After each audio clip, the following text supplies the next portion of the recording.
Sorry for that one, you guys. Hope you guys are doing well today. Today we're going to be streaming a bit of Lake Hopper, as you guys read in the description as well. So for today, it's just pretty much going to be that for now.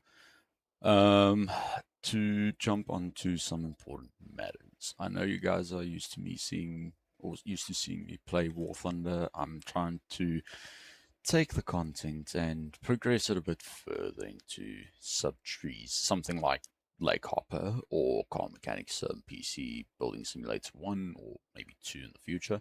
And War Thunder and DCS and Microsoft Flight Simulator. I know you guys have seen a couple of streams like that. I know it's not the greatest thing ever, but it's at least something different from what you guys are used to seeing me play.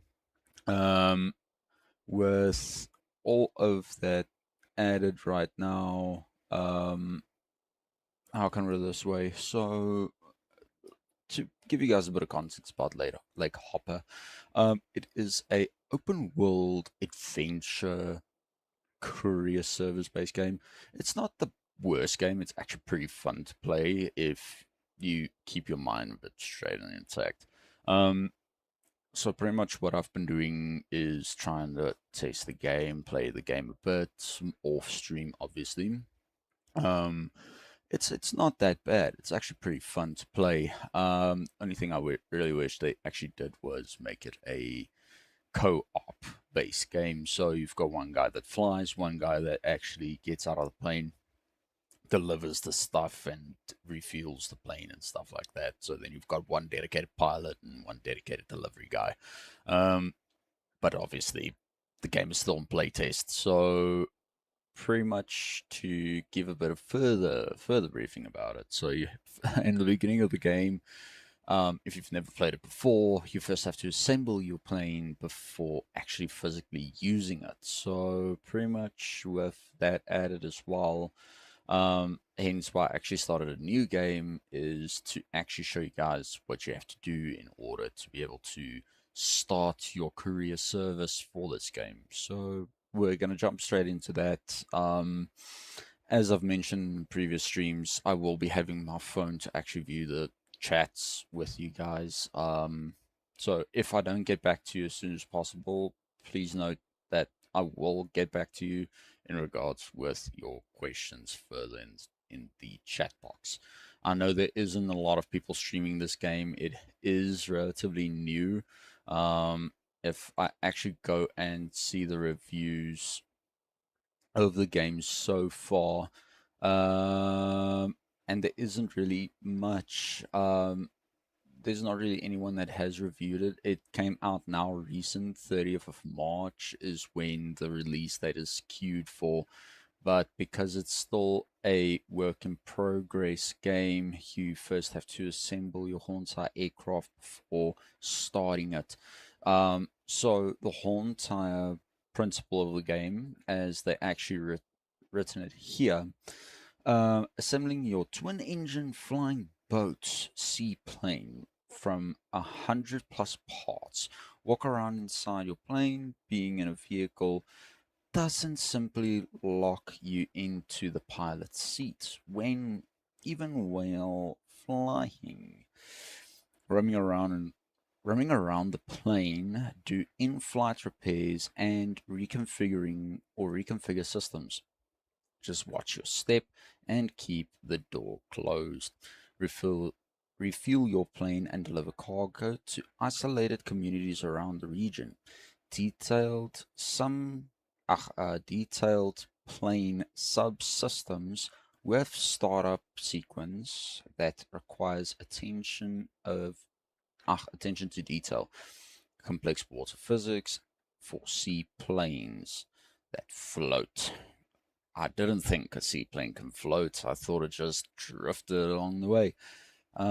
So to step aside of that section, so we're gonna get started assembling the plane and everything. So if you guys have any questions, freely pop it there into the chats. Luckily, I can view the YouTube chats and Twitch chats at the same time here on my phone right now. So if you guys have any questions, feel free to pop them in. Go and grab something to drink, something to snack on while we stream and while we game. So yeah, you guys, let's get a kick started. So what I'm gonna do is I'm quickly gonna jump into the game now as we speak. Okay, so the first step that we're gonna have to follow is actually getting the plane assembled. Let me actually quickly jump on OBS and swap it back to the mainstream so that you guys will be able to actually see the full game. Um, I know it's a bit buggy from time to time when I jump between OBS and the game itself. I did actually have to tune the volume down a bit more, so I'm just gonna bump it up till about there. Um, so what we're first gonna have to start with is assembly of the plane. Let me actually just do this real quick. Graphics presets, shadow qualities to high. Set this to about there. Okay, so we're first going to have to assemble everything. So what we can start with is the cockpit itself to ensure that we actually have our cockpit in place. And obviously, when mounting stuff, you have to physically screw them down. So we're quickly going to start with that sequence as well. As a matter of fact, what I might need to do is do the fuel cells and the fuel tanks so that those are out of the way. Then the last part is going to be assembling the engines. So what I'm going to do is I'm going to grab my main fuel tank, quickly run over to the plane real quick. As a matter of fact, what I'm going to do is I'm just going to drop 90% of the parts here so that I'll be able to actually just grab, install, and run further. I just need to think where was... Ah, there's the two spare tanks. So this is a 3 fuel tank based plane, so it's actually not very badly modeled, in my honest opinion. Unless they changed the way you install your parts now. I think they actually did that. Let's see if I'm outside of the plane. Does it register somewhere? Doesn't register anywhere. And yes, this is one of those games where you actually get a separated crouch function. Oh, they first want us to actually... Oh, shucks, that's quite stupid. Yes, I'm trying to maneuver here now without falling off. No, sit still. There we go. So I'm just quickly gonna move my fuel tanks to alongside the plane, so I've got a bit of freedom of movement here. Okay, you know what? Just make my life 10 times easier. Let's rather get on with the fuel cell rack. Get that sucker done. Unless they, this game, they seriously modeled it too perfect. We've got to physically... Oh, you know what? I'm actually a fucking moron. That's why. That's why the fuel cells won't work, because I didn't think of putting in the fuel cell racks. That's very nice of me. Just have random fuel cells just like bobbing around inside of the plane, just sitting there and losing power for no reason. Okay, so that's the torch. Didn't mean to actually click that. So like I said, if you guys have any questions in reference with this game specifically, I'll really be able to actually answer that to you. I know it is still in playtest phase. It is actually pretty interesting how they have modeled this game to such an extent. It actually makes it feel a bit more realistic than you think, but yeah. Let's actually do this, do that, coolness, get those two bolts tied down. Grab the fuel cell covers, get those guys on, and get those guys bolted down. So obviously when you have to jump between your wrench and grabbing components, it's literally just by simply pressing G. to be able to give you your little wrench to physically mount your parts, and then G to hide it again. I think this actually, yeah, that gets on there. That guy gets on there. So by me first doing all of the physical big parts outside of the plane makes my life a bit easier, because then I'll be able to actually just carry one massive component and get that into the plane itself, by just mounting it and then bolting it down. So it makes it a bit easier, a bit more convenient. A lot of people would say, no, man, carry piece by piece. But in my honest opinion, I don't think that.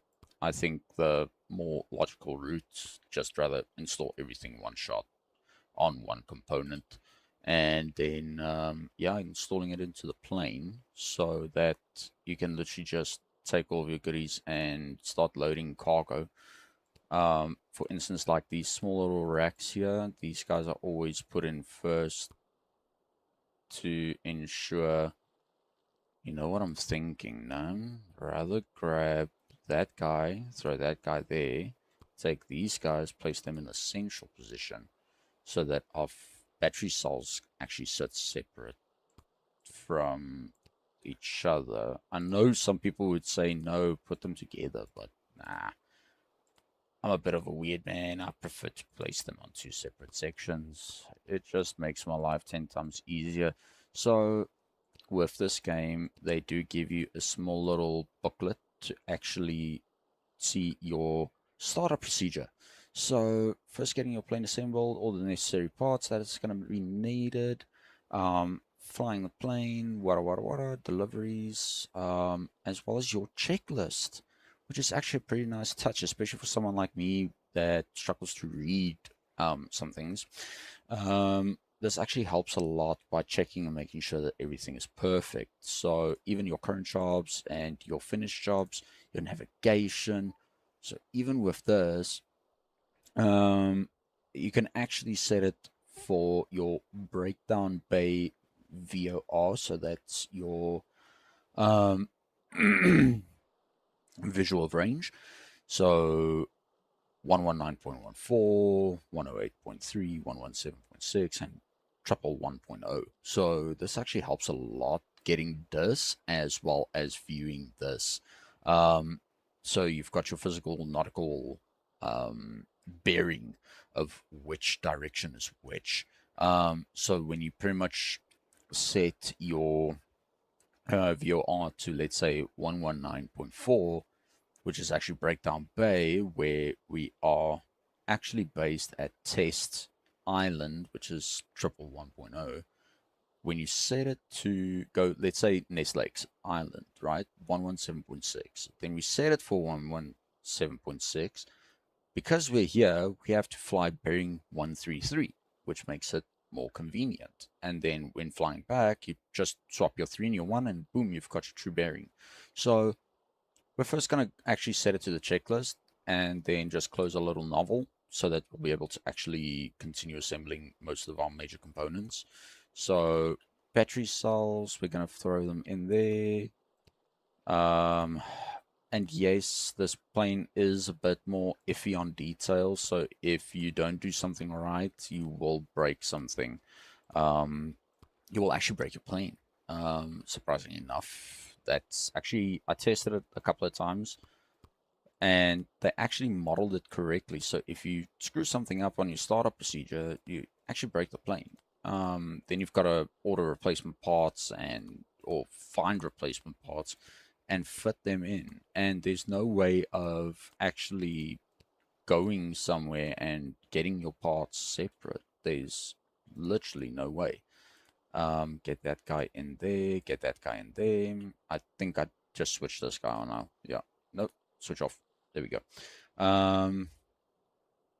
The next part that I'll have to do is these little rods here, which links the battery up with the battery alignment that I just installed, or the breaker link, to be able to actually get them up and running and operational. I do see the stream is actually running smooth this time. now with this game. I think it might be due to War Thunder that keeps on deteriorating the VRAM on the GPU. So I am actually awaiting a replacement. I did actually get a guy that's selling his card, so I'm actually buying it from him directly. Okay, so that was the battery packs and the fuel cells. Let's actually pick this guy up, quickly take it through to our plane, get it installed, and get the rest of the parts in. So as I mentioned, you have to physically mount each part of the plane. There's the fuel cells done. Now it's onto the racks are going to come in last. The fuel tanks I need to do as well. Actually, let me take the big fuel tank first. Get all of the necessary components into that. There. There. If I'm not mistaken, I think it was one of these guys. Also the big one, not the small one. And then there's a few other small details that I'll have to mount as well. So let's quickly get all of those guys tightened down. What else? What else? What else? What else? Ah, yes. Before I forget, it's the big guy in there. There's one of these guys in there. One of them as well, and one of them as well. So remember, like I said, you have to physically first assemble your game. You can choose how you actually want to start playing it, but I just chose the default method. It just works better for me, in my honest opinion. It actually learns you the physical backbone of being a plane mechanic, pretty much. Find the sweet spot. There we go. Tighten those 4 bolts down. Coolness. Grabbing the mainframe and actually placing her right there. Then grabbing this little fuel tank and actually getting that mounted as well, because why the hell not? Let's get all of our fuel racks on first before installing any form of major piping. That guy there. Okay, coolness. Now we can pretty much just click and... Oh, shit. That was not supposed to happen. Oh, shucks. Okay, I forgot one small detail. If you try to fit numerous amounts of parts into one that's not bolted down, it will actually physically kick some of the parts out, which is, in my honest opinion, a bit stupid, but makes sense. Okay, that was that. I need to actually get all of my parts closer so that I'll be able to just look slightly towards my side and just get them in there. There. And I believe that's actually that for just one fuel tank, I believe. Okay, so this guy in there, this guy in there, this guy in there, that guy as well, this, right? Just fucking select. Here we go. Let's crouch down, grab our little wrench, bolt everything down, work in a circular pattern, and then closing in on the one side. Boom. Okay, now it's time for the finals pieces. Just take everything, just place it there close by so that we'll be able to actually just quickly get everything in. I select your part, you bugger.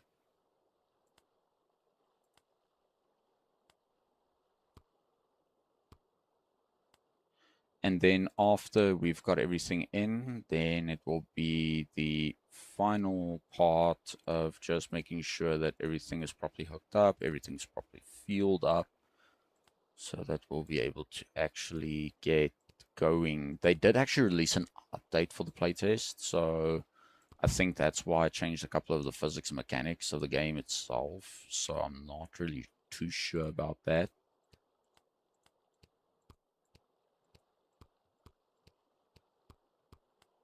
Okay, that is the fuel tanks done. Let's actually pick up the whole entire frame here, take it through to the plane. get her mounted. Actually gonna have to crouch down a bit so that we don't hit our heads on the fuel cells. Okay, we can close them. Let's get the... I'm sitting and thinking of getting the engines quickly assembled and done, so that that's one less thing to worry about. Or I can actually start by assembling the engine so long. I don't know. I honestly do not know. Okay, so there's the top covers for the engines. Here's the bottoms. You know what? Those parts I'm gonna do last. Let's maybe first get the battery racks in first.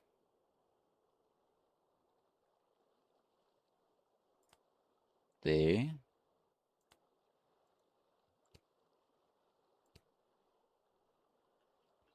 I know sometimes the battery racks, they do tend to actually balance the plane out a bit more from time to time. So one thing that you guys need to remember with this game, once you get everything bolted down, doesn't matter on which parts you hover, even if it's one of the batteries or anything. Like for instance, I choose this battery. First, I have to unbolt those 4 screws to be able to replace that whole entire battery pack. So just so you guys know as well. But bit of a clearance topic there. Okay, so we're first gonna grab this guy. It's gonna flop over. There we go. Then we're gonna grab our first ring. Get that guy bolted down. And now it's not allowing me from one side to bolt it down because apparently my guy can't reach. Okay, there's that finished. We're just going to grab a couple of these guys and just mount them up so long. I should have probably first get that done before. So what I'm going to do is I'm just going to bolt these first few down because it might kick the parts out after picking up the engine. And I'm just going to rotate. There we go. Learning the tricks of getting everything done like a pro.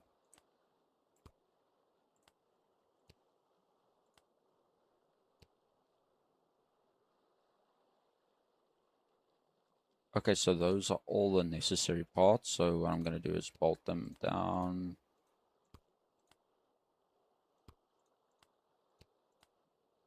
Okay, there we go. Everything is properly screwed down there. Now we can grab a couple of these little rings and start throwing them on the plane, on the engines. Because this is actually what generates the battery charge. I did do a bit of digging about these, and according to the devs of the game, they designed it so that these little blue rings actually generates the charge of the batteries. As you guys saw, they sat on 50% charge. This actually helps that generating power. Okay, next part would be the propellers and then putting the top cover on. So what I'm going to do is I'm actually going to pick up the engine.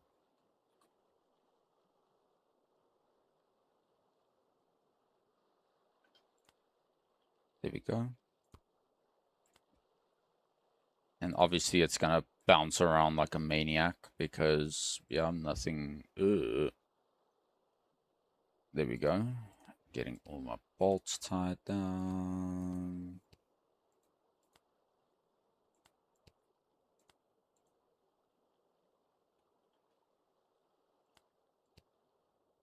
There we go. And that's pretty much the whole entire engine. I know this looks a lot more hollow, but that's how they actually designed the game to look like. In my honest opinion, it looks a bit strange, but that's fine by me because I'm just here to play the game. I'm not here to design the game. There we go. There's that.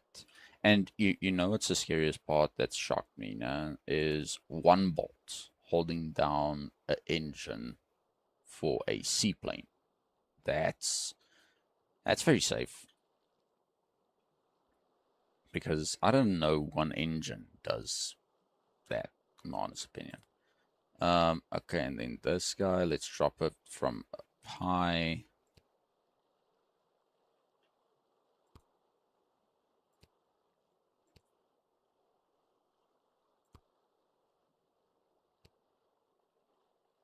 There we go.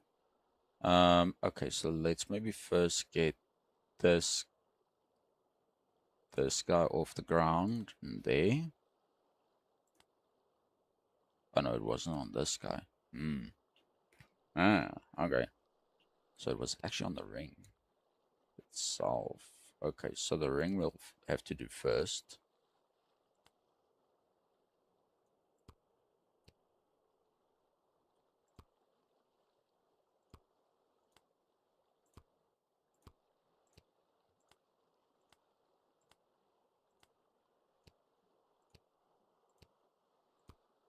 Okay. And then bolt these guys down. So with the fuel cells, they're a bit more different than others. The fuel tanks, you can actually physically throw in the pipes, all of them at one shot. With these guys, with the, well, you can pretty much call this the alternator system. You have to physically first do one layer at a time before placing everything on. So for instance, throwing this onto the engine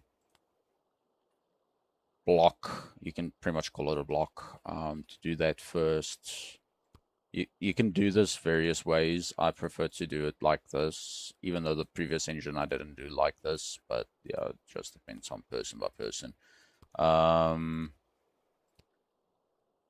So yeah, that's very fantastic to get that part done. Okay, and then we can actually fit her there. Screw it down, screw it down, screw it down. Coolness. Take our propellers sequences, get them on there so that they're out of the way. And it's going to Mary Poppins up onto the floor.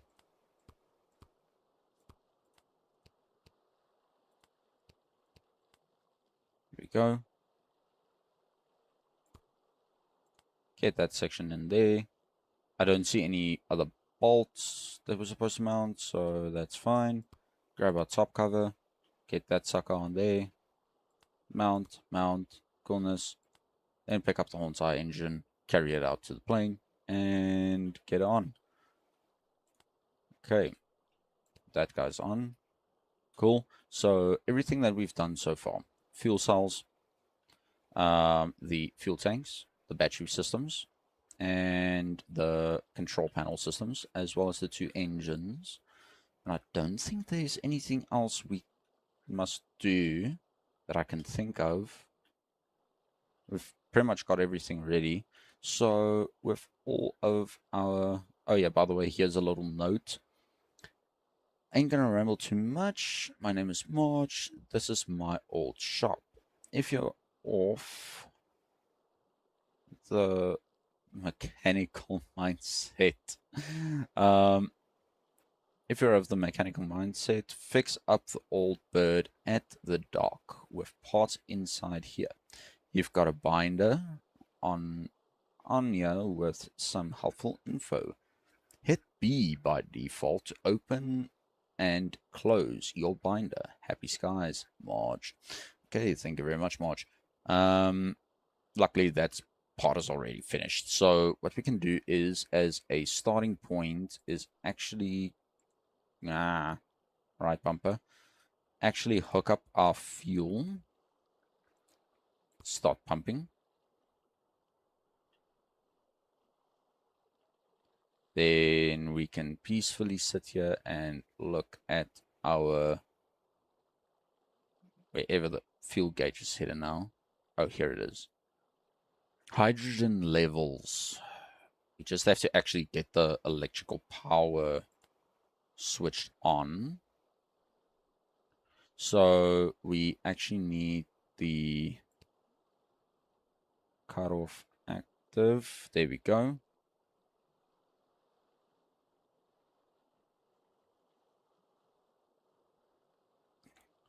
So these are the two small sub tanks that you guys saw, those little ones there on the side. So they are full. Then it is the big main to be filled up next.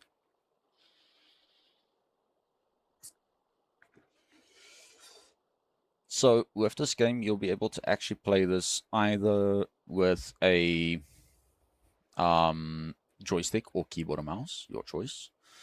Okay, so fuel cutoff open, electrical master on.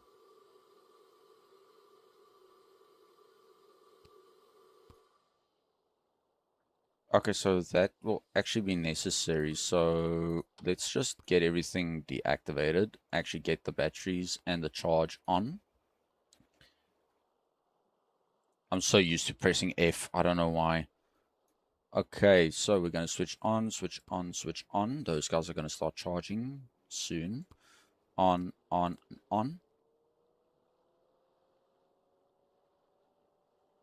Okay, so the Jennies are charging our batteries right now. Electrical master active. There they start charging. As we are fueled up, we can actually disconnect here, bring this back, and actually place her right there again. With the fuel that's on 100%, batteries are charging 53%. This is going to take a little bit of time. So we can actually go and quickly check which delivery options we want to choose from. Okay, so there's Test Island, destination Nest Lake. So as I said previously, we have to actually check on our navigation charts. Nest Lake is actually going to be the quickest one. Many Peaks is a bit too far out of range. So Many Peaks, but distant. Okay, so with these job descriptions, they actually tell you the job number, if I'm not mistaken, if you choose the job. So we're going to choose one as a starting point. Let's say Nest Lake there. So all the Nest Lakes are actually orange, and then for some of them, like Many Peaks Cove, they're actually going to be a slight whitish, brownish type of color. So we're actually going to pick two of the, I think we agreed on the Nest Lake. Yeah, Nest Lake. Actually going to pick a few of them. Oh, there's also a couple of blue ones. And I think they're based off of the color of the packages. Okay, so let's quickly open up here. Current jobs. So job ID AX50. Let's quickly actually see here. AX50. Let's actually pack these guys proper so that we'll be able to actually see them in the right order.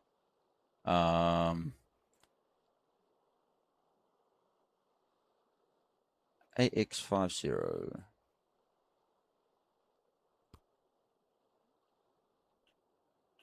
That was not meant to happen. AX50, AX50, AX50. There's the one. Okay, so that's number one selected. Then the next one, DW76, AW76, GL75, Z17, DW76, I believe. Yeah, DW76 was the next one. Then MF14. MF14. I think it might have been this guy that's flipped upside down. Yeah, MF14.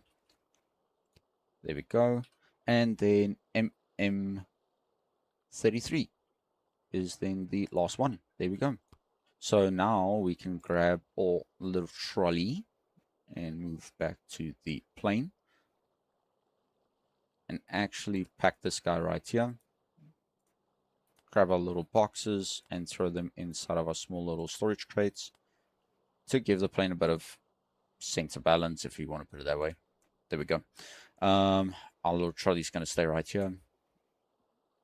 These other deliveries, we might choose them a bit later. As a matter of fact, navigational chart. I think we can actually take Many Peaks and then fly from Test Island, Nest Lake, and then Many Peaks. So all of them, Nest Lake. So everything's going to go there, and then Many Peaks as well. So Many Peaks, Many Peaks, Many Peaks. Many Peaks Cove. There is actually another one for that one for Nest Lake. Yeah, there's one more for Nest Lake. This is quantity 1. Let's go check your current jobs. It would be GL75. GL75, there we go. Now we can actually take our little package, throw it into our plane as well. And then, yeah, that's pretty much going to be that for now. Our fuel tanks are fully filled up. We've got a couple of jobs that we've got to do. There's nothing in here further on that I can think of.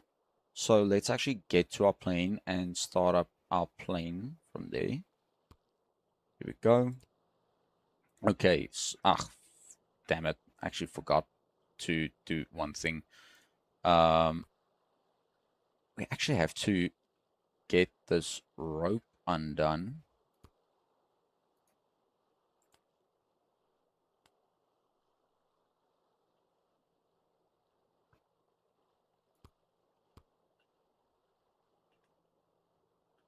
Get the doors closed. Okay, so little startup procedure. Checklist.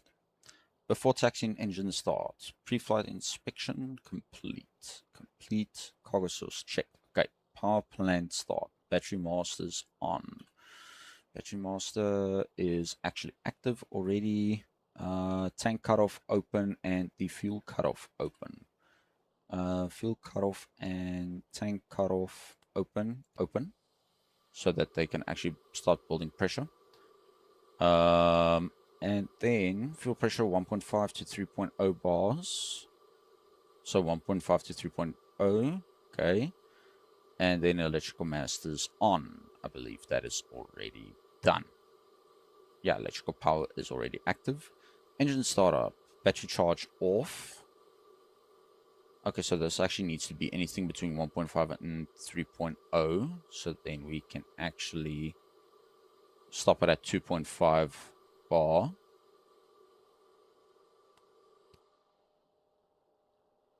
Start that guy up. Okay, fuel boost auto. Fuel boost. Auto. Power boost auto. Both on. Motor masters. Okay. Both 1 centimeter. That's 1 centimeter. Might need to re-enable this guy shortly. Okay, 10 kilowatts, 400. Okay, I'll start it off and repeat the same for that. Okay, let's just quickly get that car up and running again.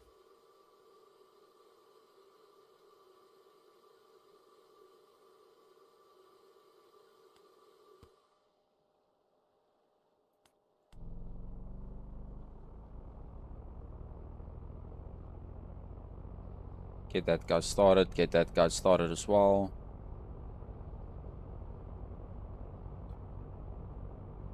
Yeah, this is a bit of a rough one though.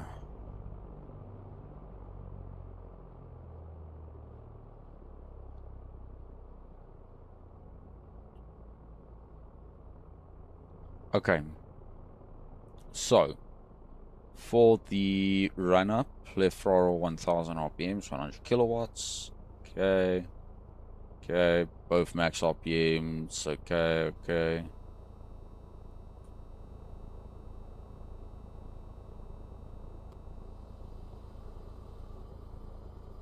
Low pressure. Well, okay, before takeoff, Flight controls free and correct. Elevator trim set for takeoff.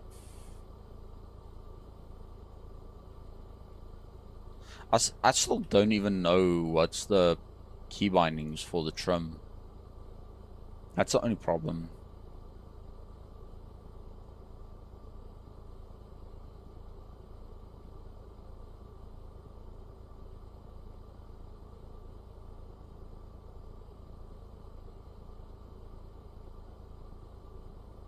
Shift and control.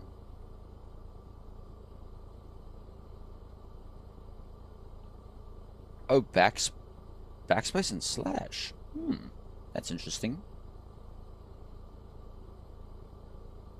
Okay, so for the trims, it would mean it is elevator trim up is K and I, then M and N, and then L and J, and then reverse thrust is R. So I just need to remember that, actually, now that I'm thinking of it. So that would be elevator, KI, MN, LJ. So there. Okay, coolness. Just make sure that our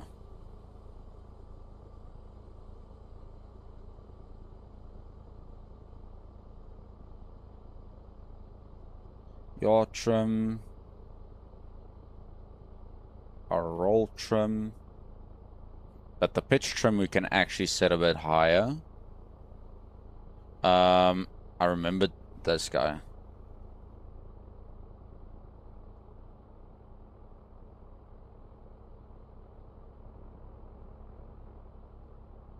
Okay, I think we're ready for takeoff pretty much. Set the flaps to 30.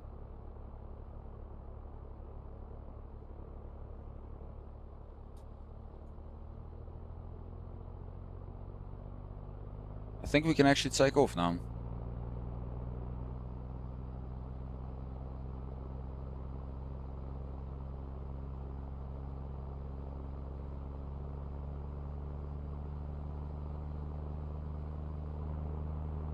I need to get that little guy out of the water. That one's not even in.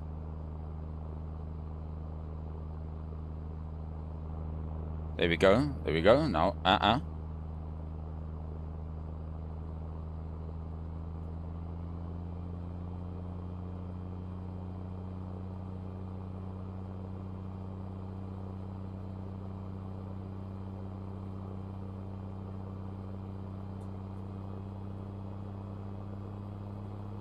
Give her a bit more juice.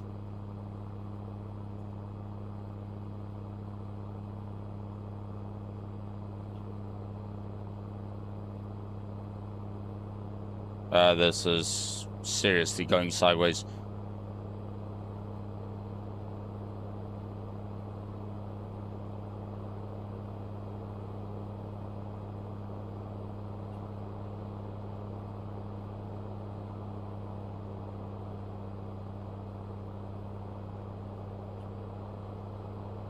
There we go.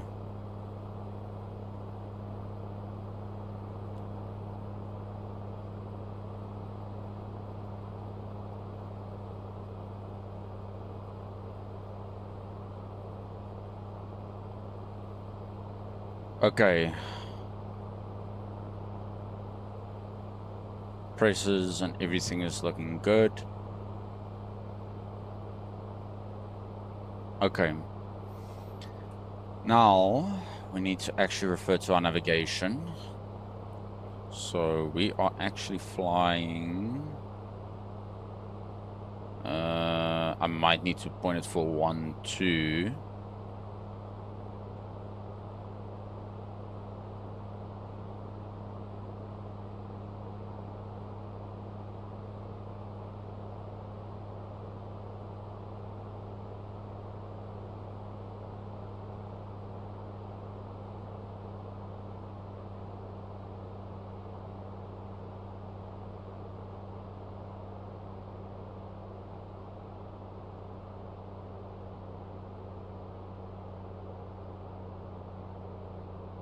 Oh, it's the autopilot that's trying to tune itself. Wow.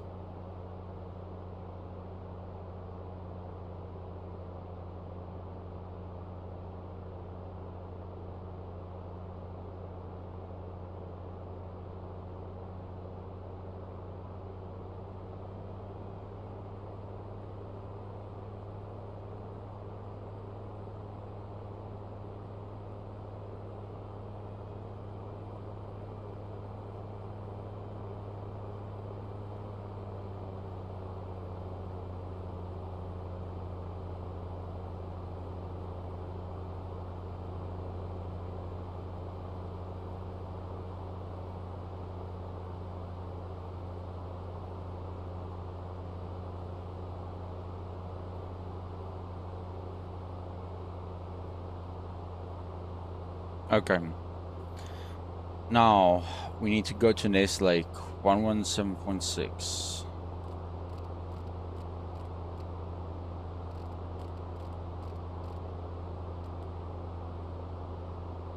Okay, and we need to be flying bearing 113.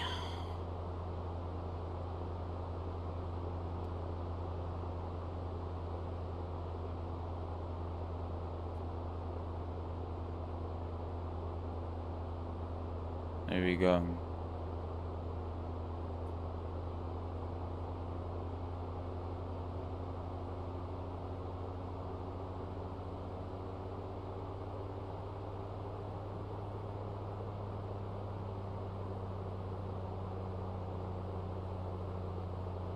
And yes, I'm doing this with keyboard and mouse, not with a joystick, you guys. So just bear with me.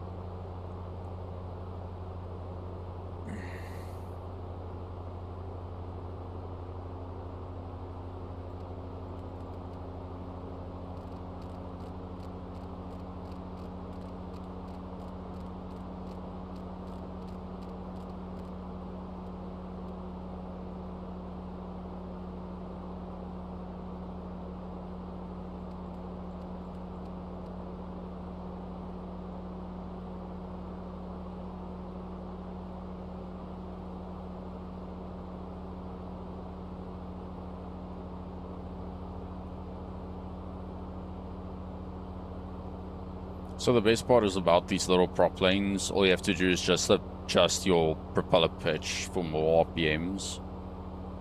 In my honest opinion, that's the best method I've learned over the years.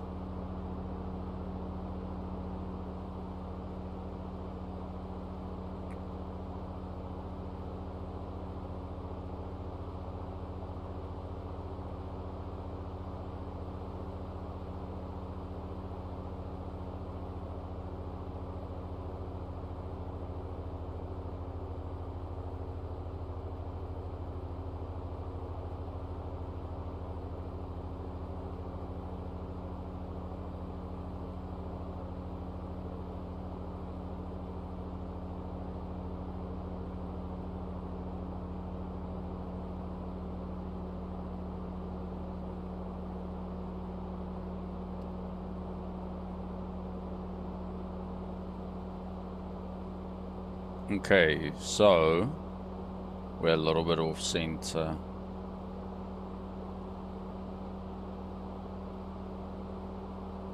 But that's fine. Let's refer to our little book again.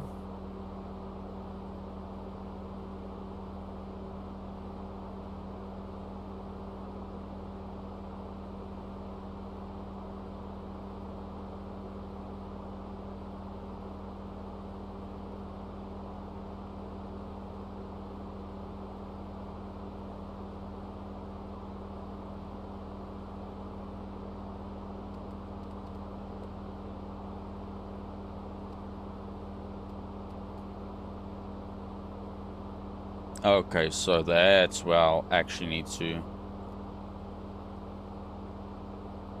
point it to.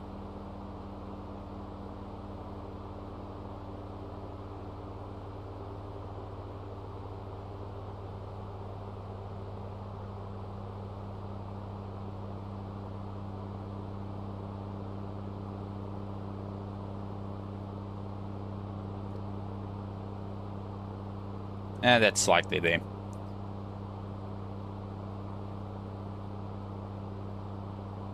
I'm just going to turn the game volume a bit lower so that I'll be able to actually hear myself think a bit more.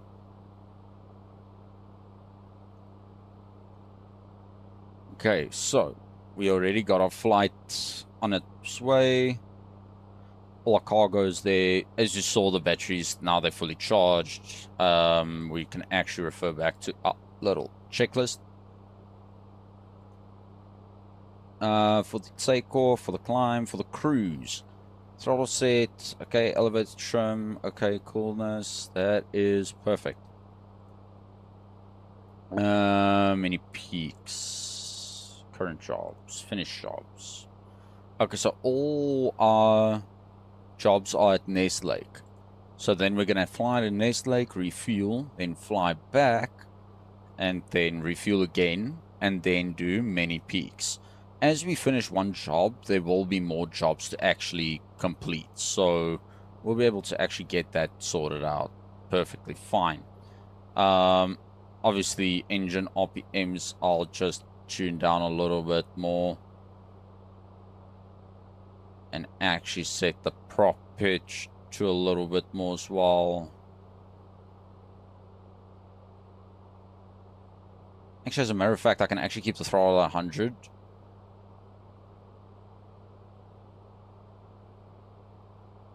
Yeah, that's perfect. Now we're actually going to achieve true speed. So with the speed dials and everything, so we're sitting on 330 kilowatts. RPM is sitting perfectly at, I would suggest maybe 21, 22, 23, 24, 25. So about 2300. No. Shit. 200. Yeah, 23 multiplied by 100. That's, I think, 2300 RPM. But while it's busy flying, see, only one person actually commented there in the chat, so that's fine. There we go. Let's check it. I just quickly want to do this real quick. Share there.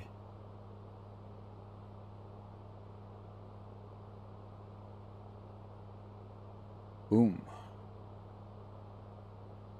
Marabing maraboom.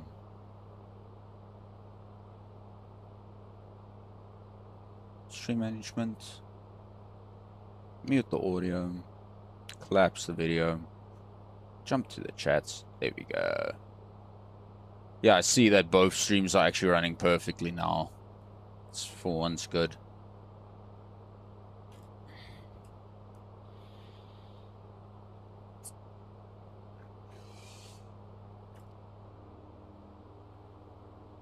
Yeah, that's dead center line. Your trims and everything is being managed by autopilot. Our fuel, on the other hand,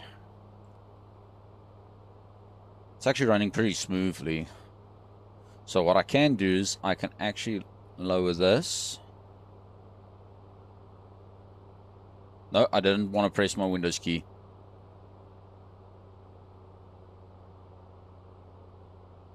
So that we're a bit more fuel efficient.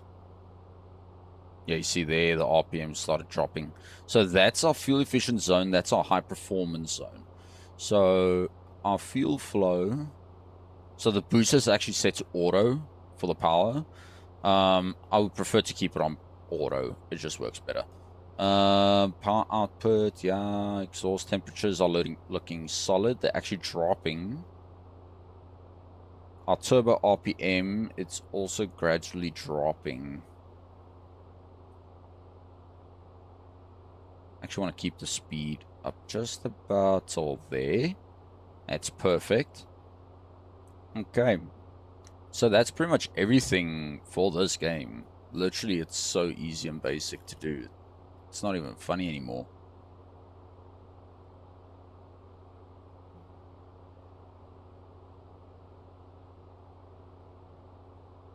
There we go.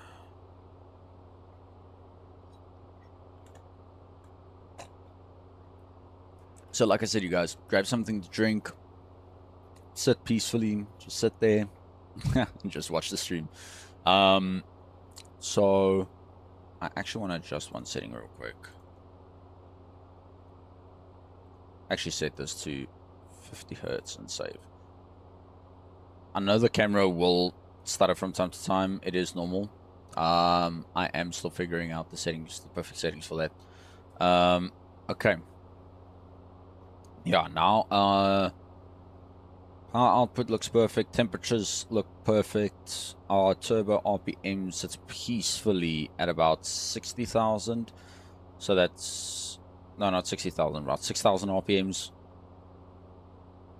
Our RPMs are looking solid. Fuel flow is probably going to also look perfect. Okay. That's... Damn. Pretty much that. Now we just have to fly for a little while. And keep our eyes open for Nest Lake. I do see that it's going to be within like a small little cove type structure, so that's where we were anchored based. So yeah, it's quite a distance flight, in my honest opinion. And you see bearing 13, just between 12 and 15.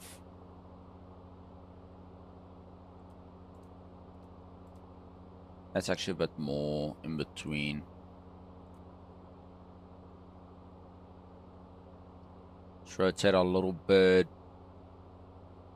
till about there somewhere. No. Why am I reading it wrong?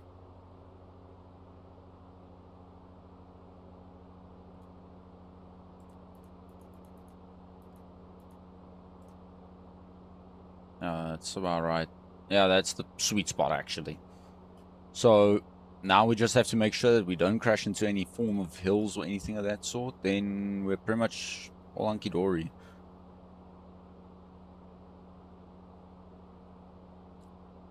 There we go. But yeah, guys, if you guys have any questions, feel free to pop it into the comments. Like, when is the game being released or anything of that sort. I'll freely answer the questions for you guys. You guys don't have to worry about it.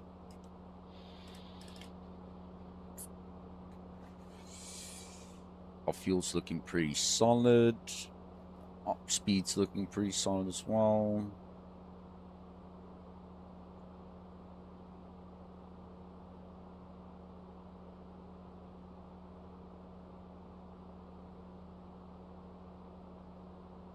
I don't know why, but the plane's nose is pitching slightly downwards, so we're slowly decreasing altitude, but not by fast.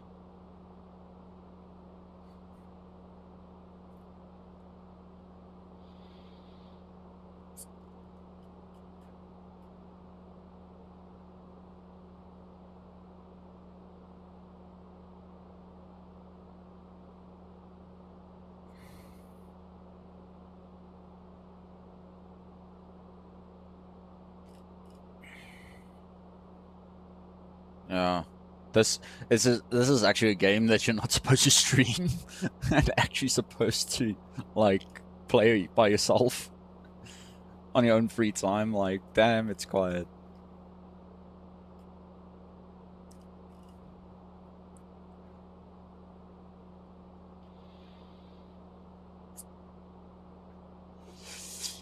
Actually gonna increase the prop pitch a bit more. So we set about 150.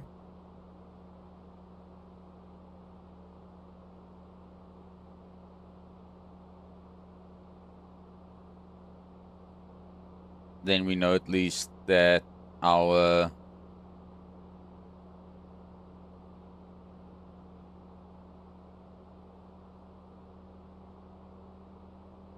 oh no, that actually no, let's decrease it. Because I think that's why the plane's nose is pitching down constantly. It's because of that.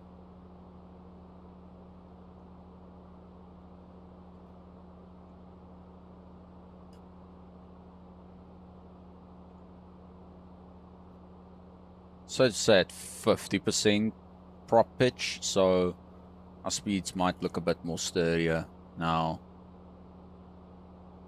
Damn, stream's been active for almost an hour. And I think we're now about... Damn. No, we're about now halfway.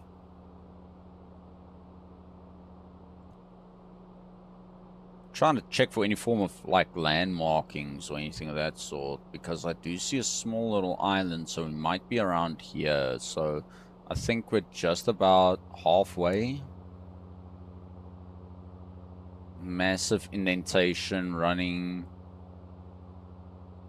from that side, or we might be reaching here now, or there somewhere. That's the thing with this map. With this game, you don't really know where you are. It doesn't show you on the minimap, or even on the navigational charts, like, realistically, where you are based. Okay, speed's looking... The RPMs are looking solid. Fuel flow's looking perfect.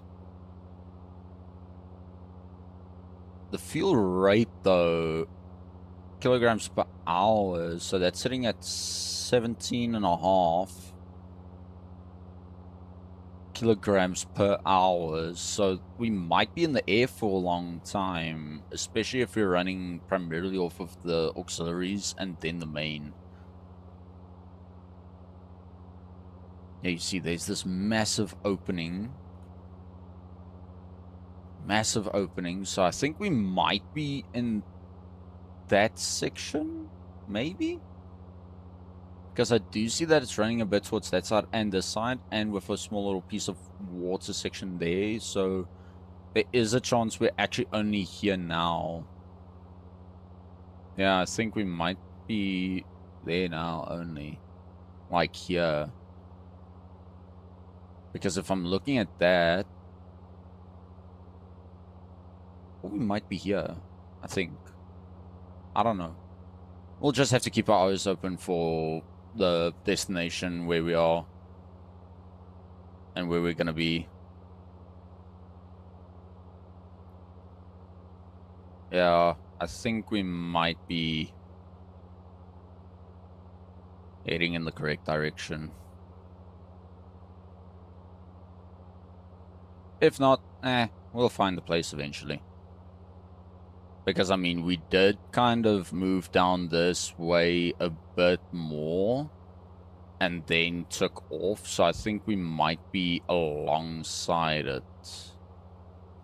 If we're alongside it, it's fine. We can then pretty much touch down here, because then we'll know where we are, at least, in a way.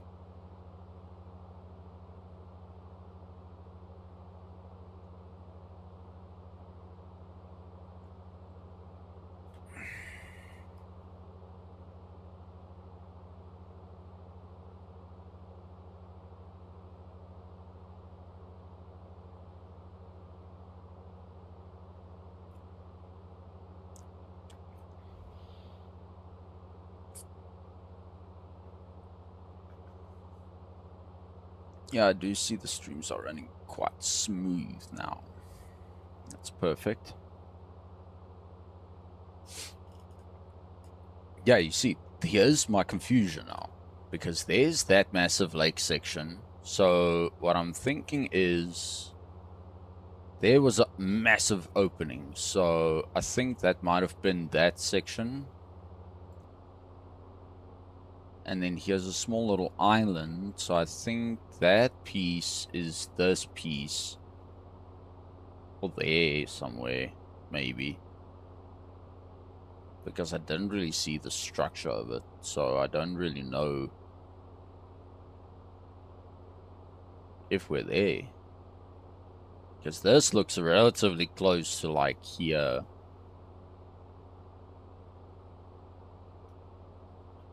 Or even there. Yeah, that looks a bit more accurate. No, that's moving towards our destination. So might be there. Maybe. I don't know.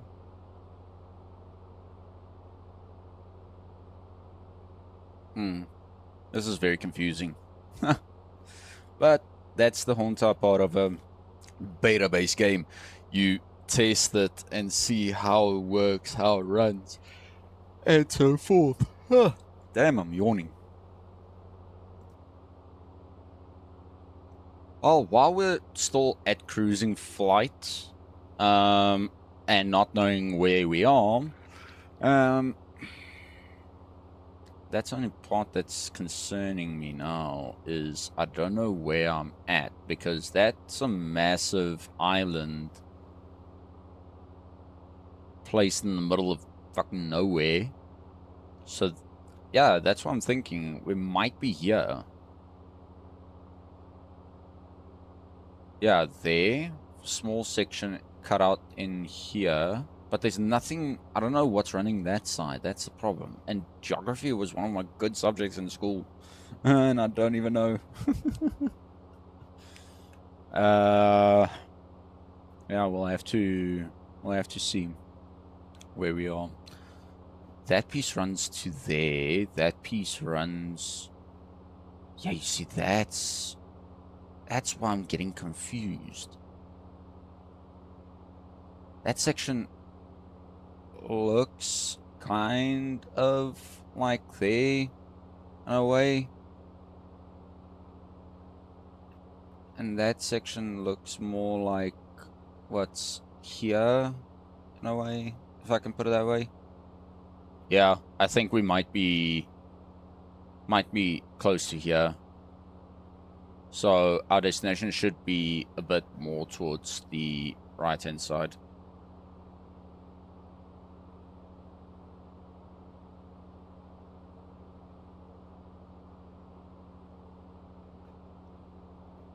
Guten Tag.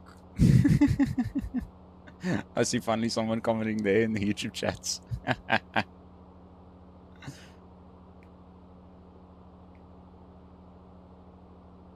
How's it? Okay, let's see here. We are flying at what yeah, that's bearing 13.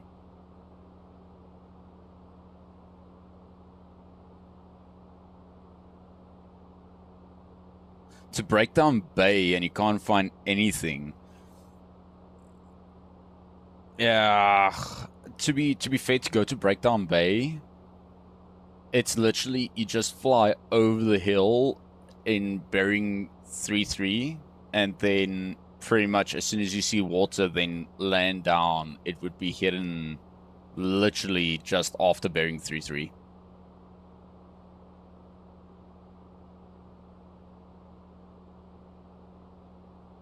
As soon as I have to head back to Test Island, heading 313, then I'll quickly go that side and check for you. But yeah, I'm on my way now towards Nest Lake. And I am super confused of where I'm at now, because I think I might be here.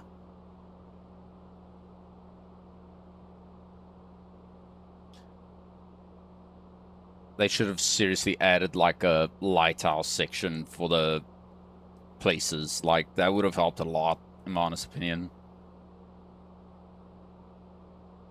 But wait, you're playing now LAKEHOPPER as well. Like, sorry that I'm looking down. I'm looking at the chats here.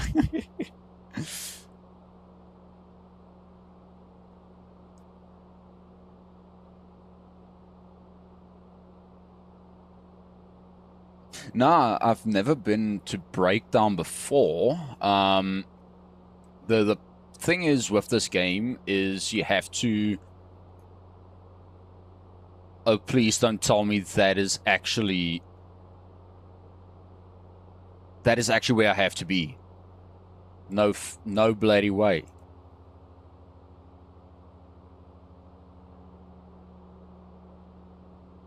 Okay, decreasing throttle.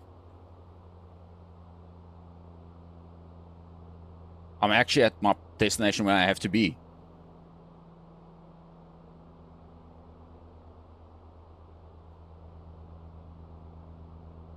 I literally saw it just now.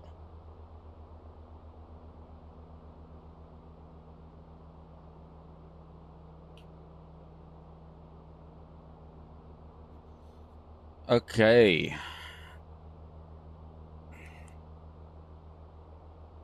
Well, I mean, to be fair, finding locations with the compasses and so forth, it can be a bit confusing from time to time. I kind of understand that part as well. When remember, this is where games like Microsoft Flight Simulator and games like that actually comes in handy with the knowledge based. I'm heading now to 4. Heading to 4, heading to 4. I'm heading that direction now. Yeah, there's my destination. I'll actually have to pitch my nose down a bit more. And also flaps down 30. Cutting throttle complete.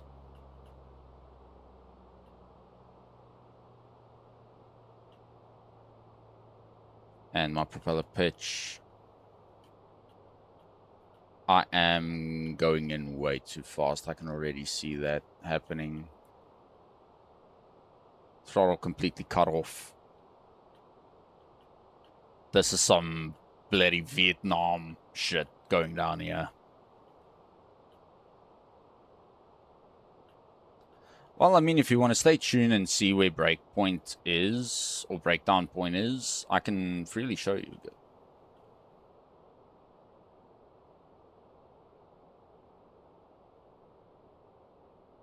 Raising my flaps a bit more.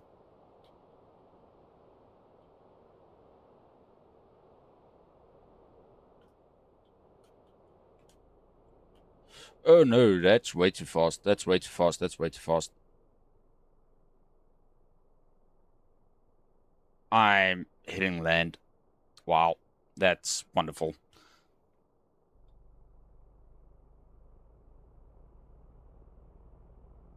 Am I in reverse?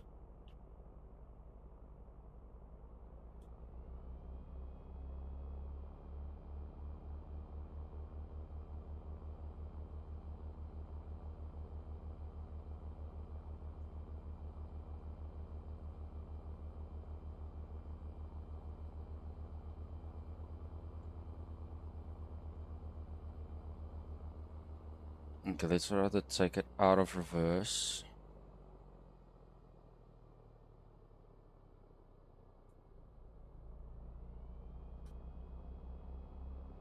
Kick out the rudder.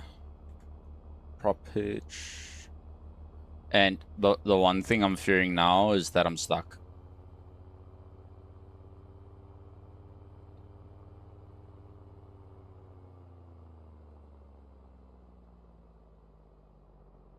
That's the one thing I feared now.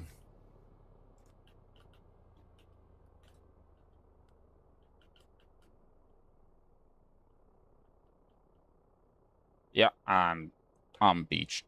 Like, damn.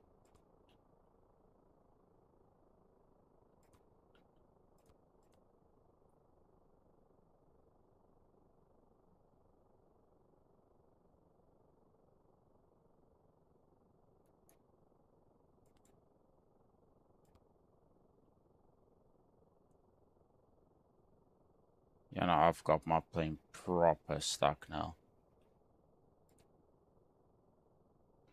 I might actually be able to move over towards the island.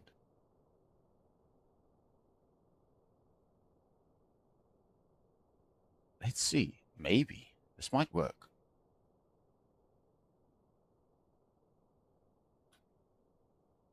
This might work. I've got a crazy idea.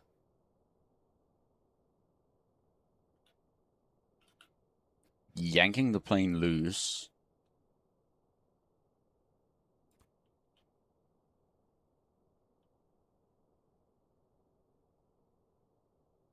Damn. Okay. Thought it might work.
Damn it, I'm not getting this thing out, like, now.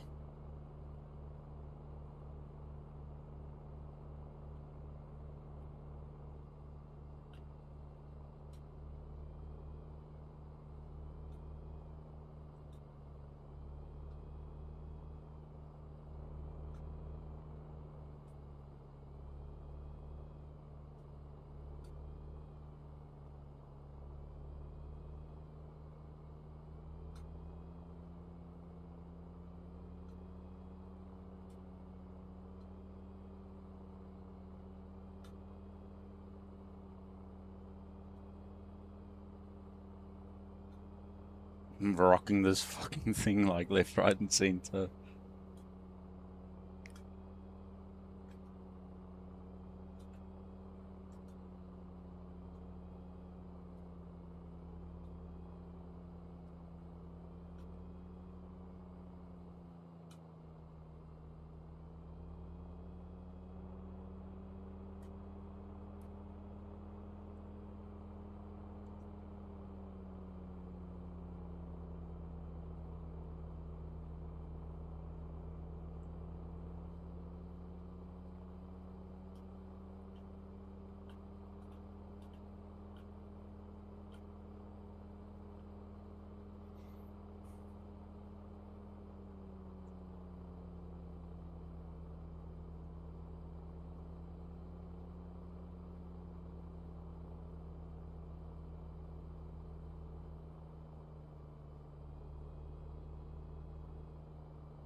I know this thing is solidly beached.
Damn it, now I'm just trying to figure this fucking thing out because now it's stuck. It's properly stuck on there.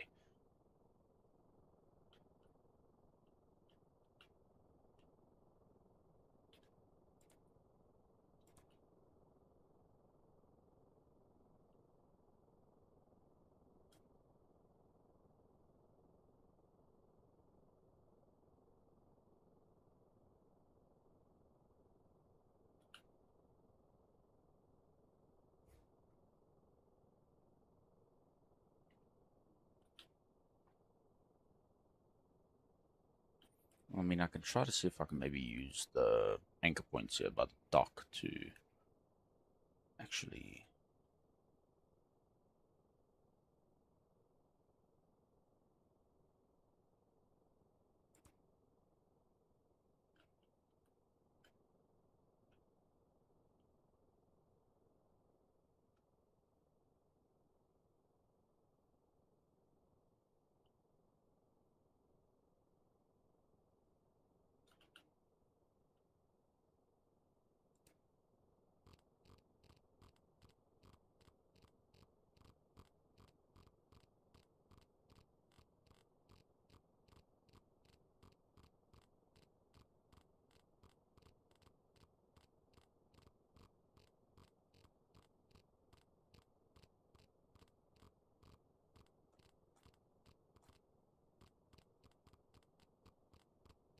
Damn it, this is annoying. This is so bloody annoying. Now I've got to tighten the bloody rope just to get this thing out.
Rock it back and forth constantly just to try and get it out of the bloody beach.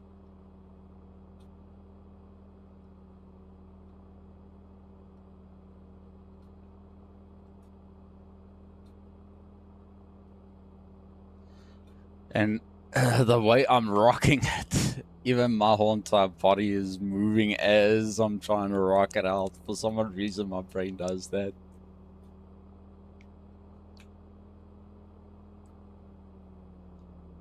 So you see now, we place it in reverse.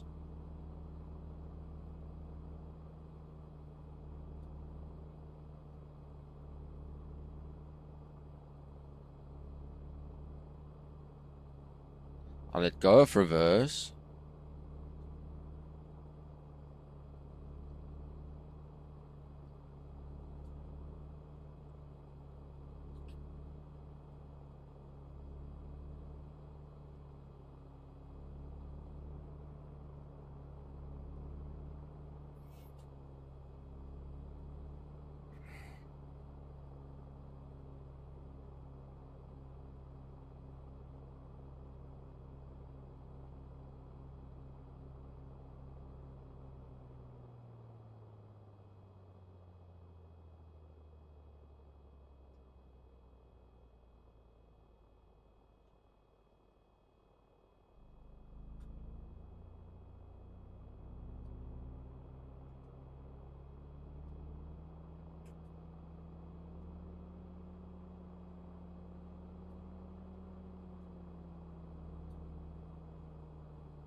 This is seriously annoying. I don't know how the hell I'm gonna get this thing out of here. Because I've tried attaching ropes, I've tried yanking this thing free.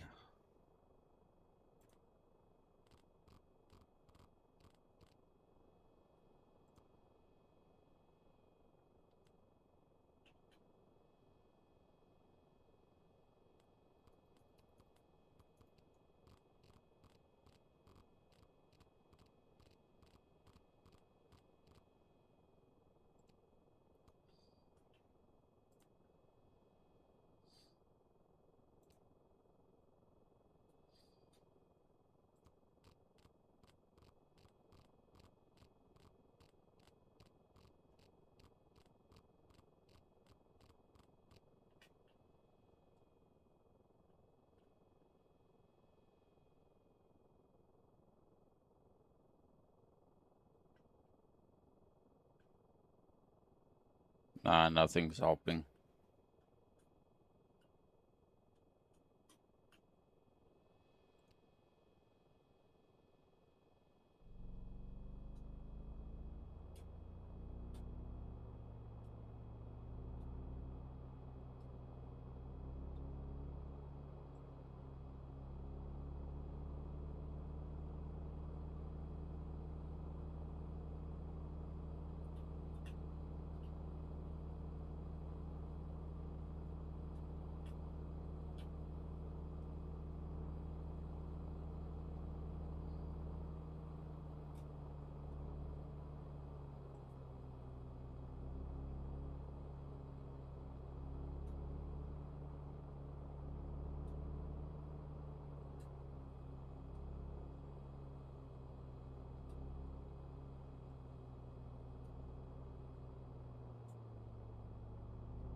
No, this is now annoying.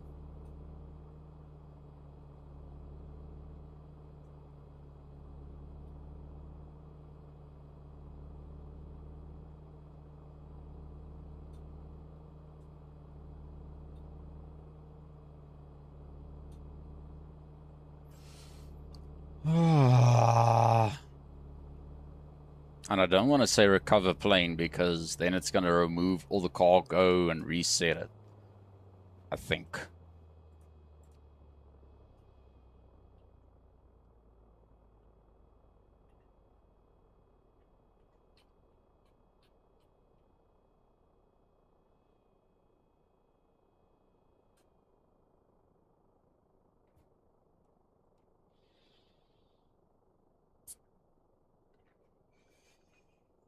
Let me see, maybe if I swim all the way to the shore, relocate that rope to a different point on the dock, see if I can maybe yank it free from two sides instead of just one. Because this is clearly where I need to drop off those other boxes and partials and then collect more.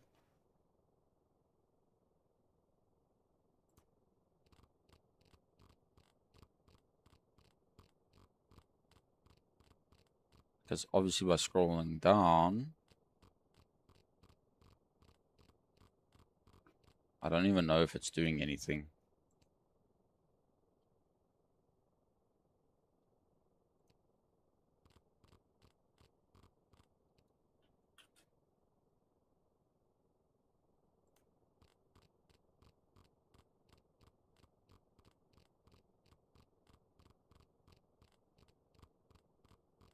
Damn it. I don't even know if it's pulling it.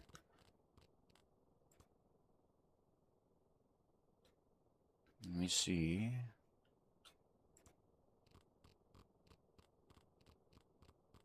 I'm literally sitting here scrolling down like a madman and it's not doing anything.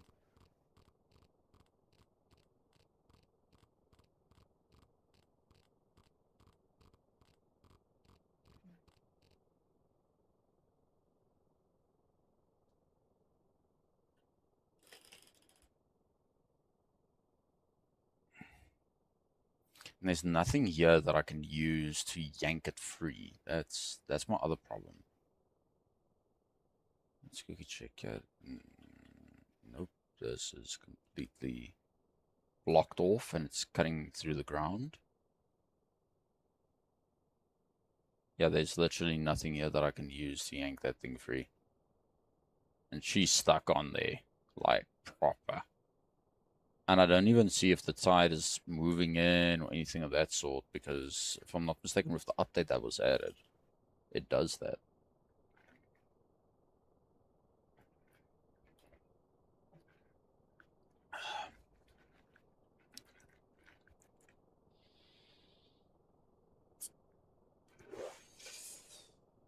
might need to set my throttle to run. Set it in reverse. Oh no, wait. Don't set it in reverse. Set the prop pitch to max. Then in reverse, because I know if you set your prop pitch to the max and you set it in reverse,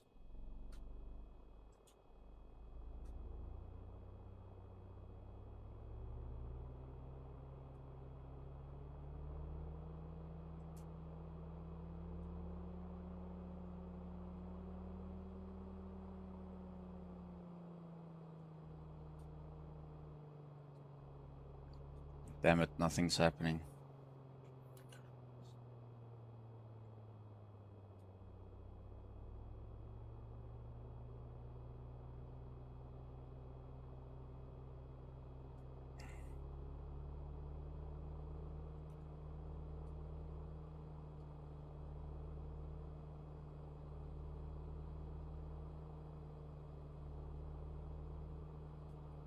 And she moves slightly.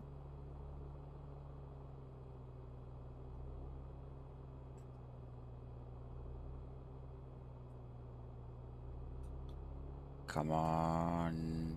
Yank loose, you fucker.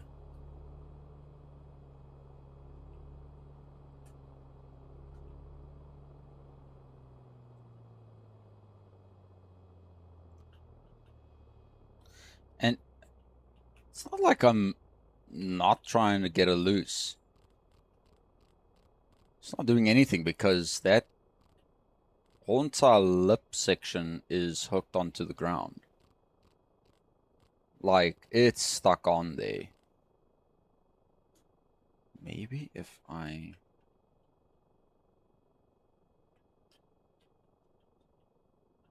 try to creep underneath the plane and pull at the same time. Yeah, no, nothing's helping.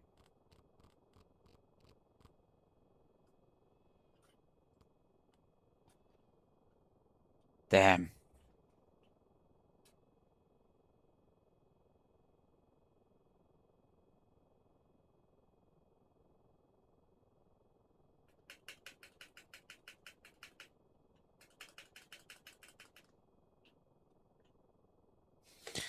Yeah, no, anything that I can do now.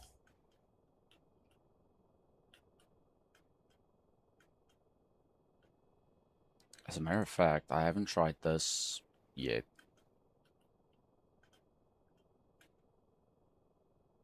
Because I think it's moving.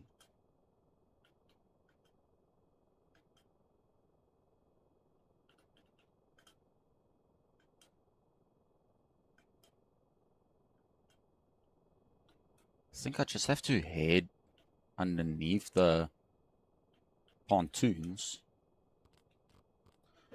Better. You know what, you guys? I'm just quickly going to take a quick break. I'll be back in a couple of seconds.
Okay, there you go, you guys. I'm back.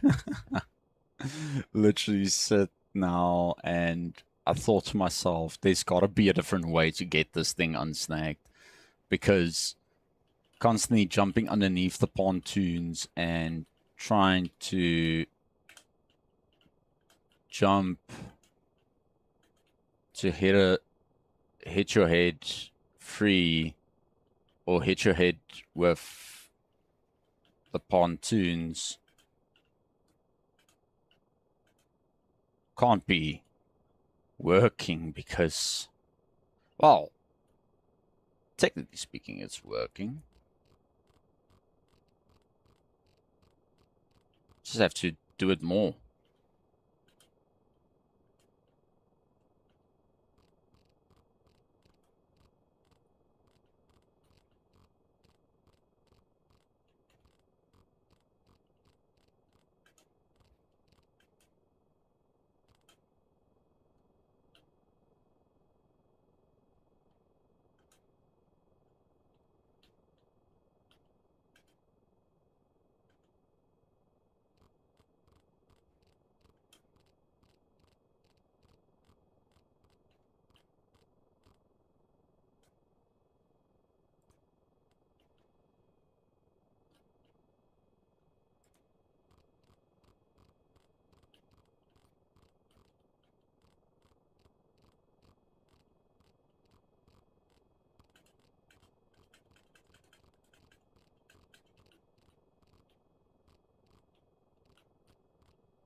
You know, there's nothing working on this method. Like, it's so annoying that this happened now.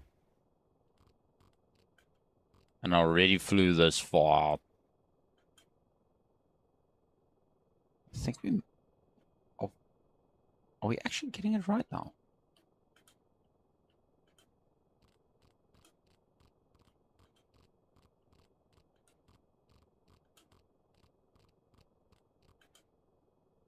I think we might be getting it loose. Slowly but surely.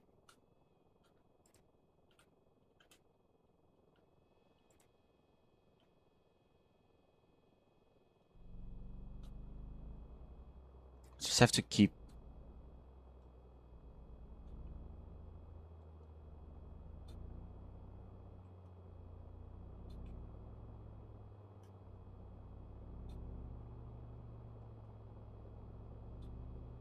See, this is where co-op would have worked perfect for this type of style of game.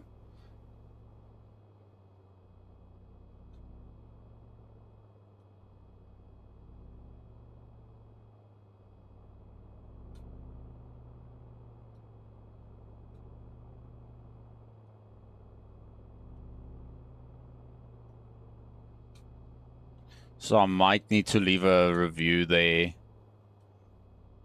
on Steam and tell them, come on, rock loose, you bastard.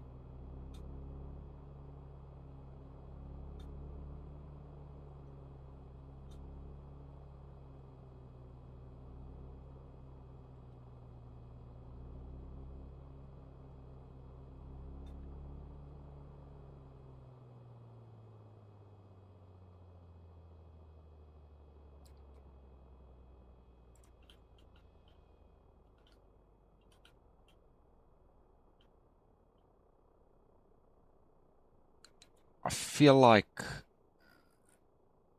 I'm not getting anywhere with this.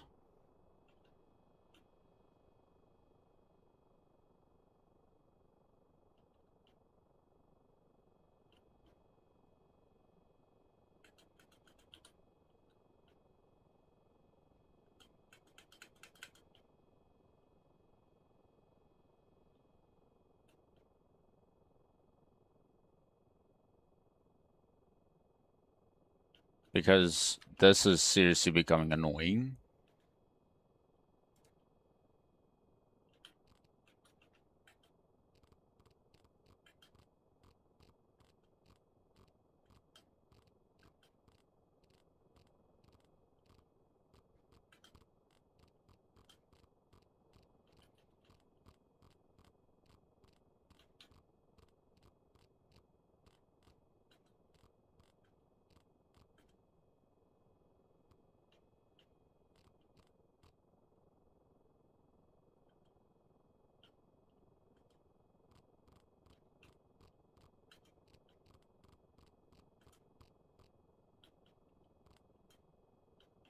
I mean, obviously, some games this tactic would have worked, but with this one, I'm not sure if this is actually working. I just feel like I'm beaching it even more. So, what do you guys think? Take it and reset, or switch the stream to something else instead? Throw it there in the comments for me, please.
Yank loose. Damn it.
Damn, I'm trying my all best here and nothing's fucking working.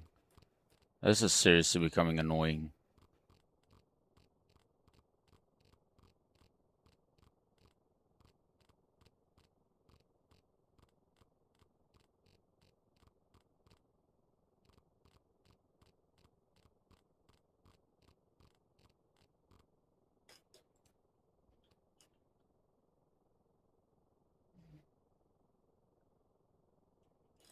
Like, seriously.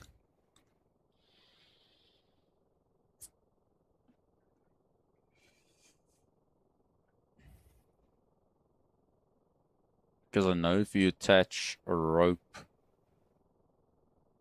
from the dock to the plane and back to the dock, you can use it as a pulley, but this game's physics and mechanics, I'm not sure if it's going to work like that. Engaging reverse.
Come on, rock loose.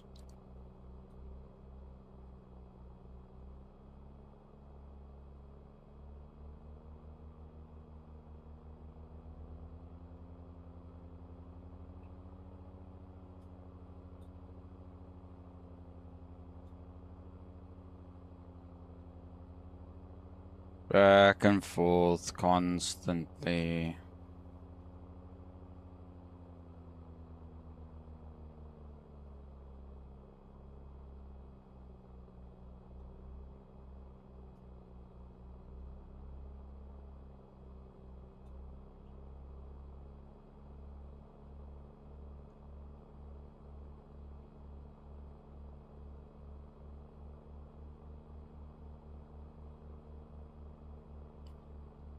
Otherwise, what I'll try is maybe switching the engines off.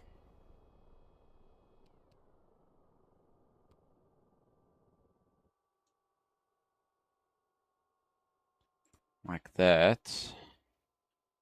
Then grabbing the most recent rope. Like that. Running all the way to the dock again. And see if the pulley system will actually work.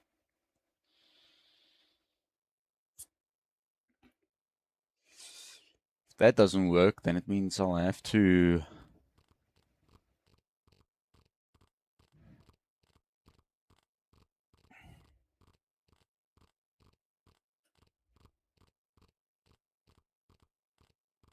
restart again.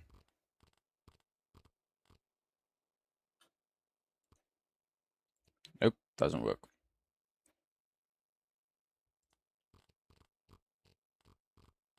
Because I think the props... you know what? I'm thinking like a moron. I should actually be at the plane side, not by the dock, because then, in theory, it will work. But in practical is the question. Will it work practically and not theoretically? So continue tightening the rope. You see, if the tide rose, it would have gotten the plane free already by now. But because I don't know if there's any form of a tide,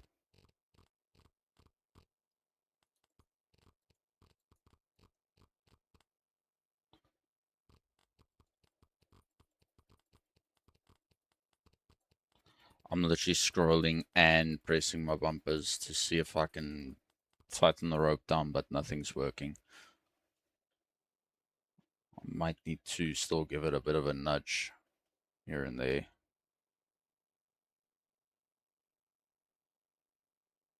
I just know this thing is going to slingshot all the way to the dock.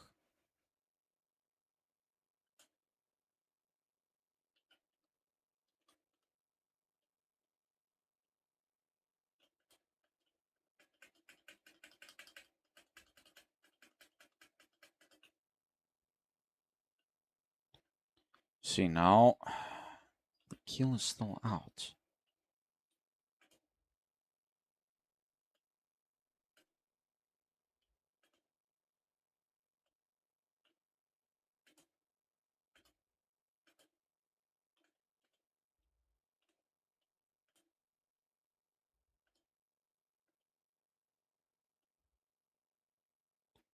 Nah, this shit.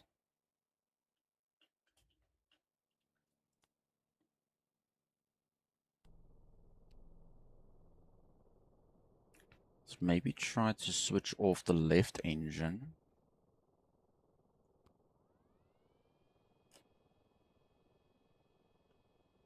Throw in reverse.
Let's see.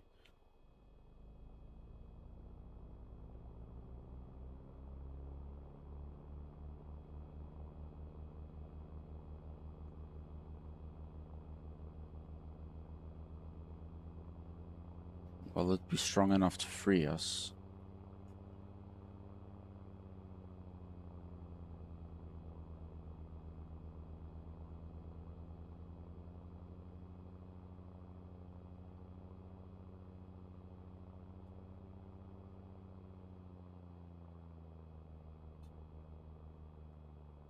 Damn it.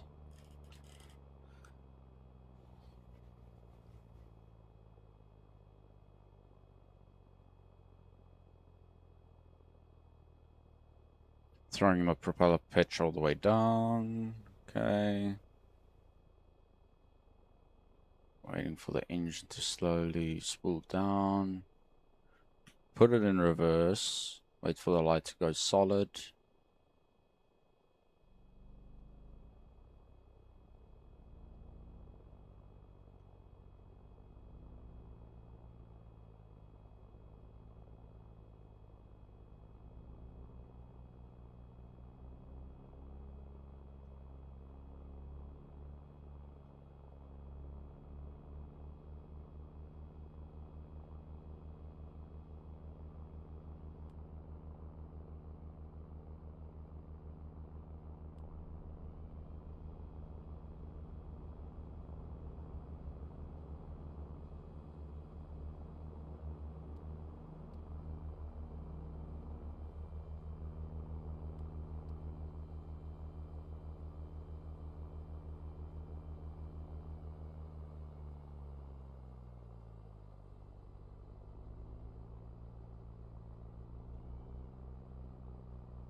Okay.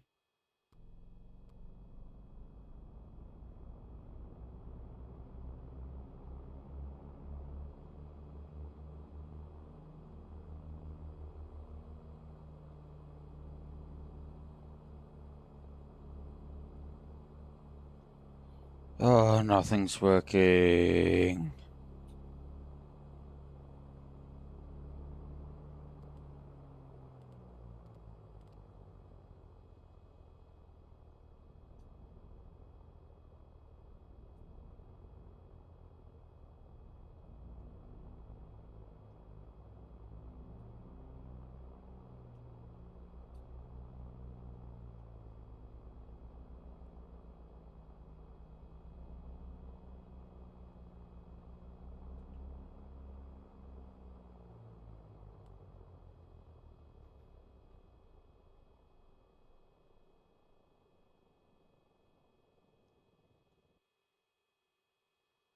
Try flaps all the way down.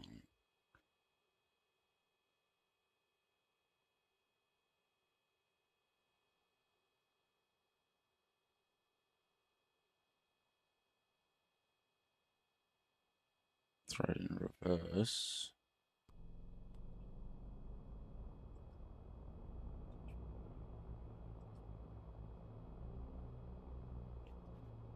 Left, right, left.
Nah, I'm slowly giving up on this thing.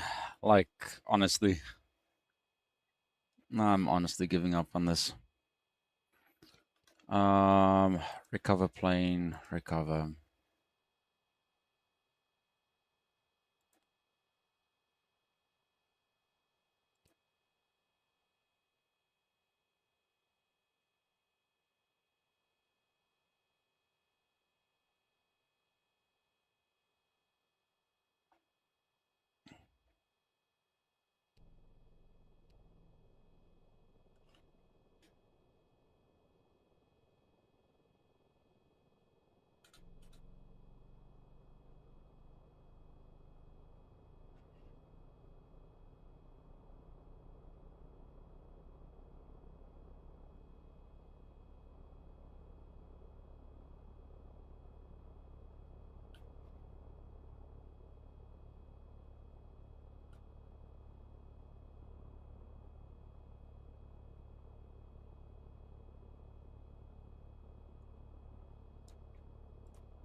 Slowly but surely making our way back towards the dock.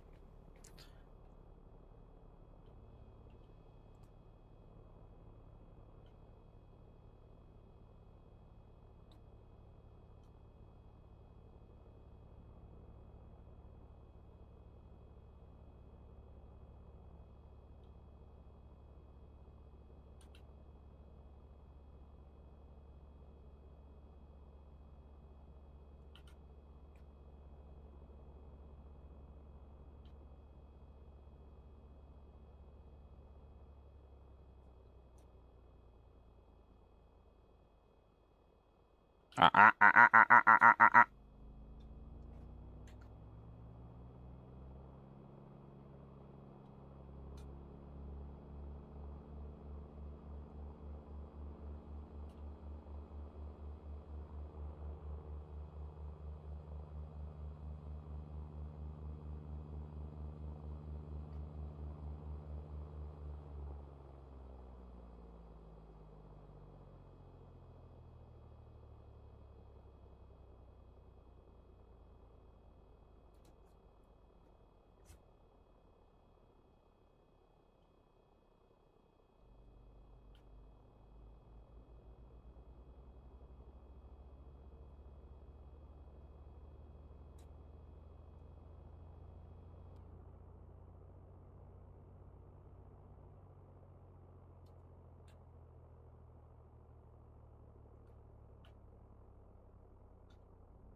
Okay, you know what? Switch off the engines.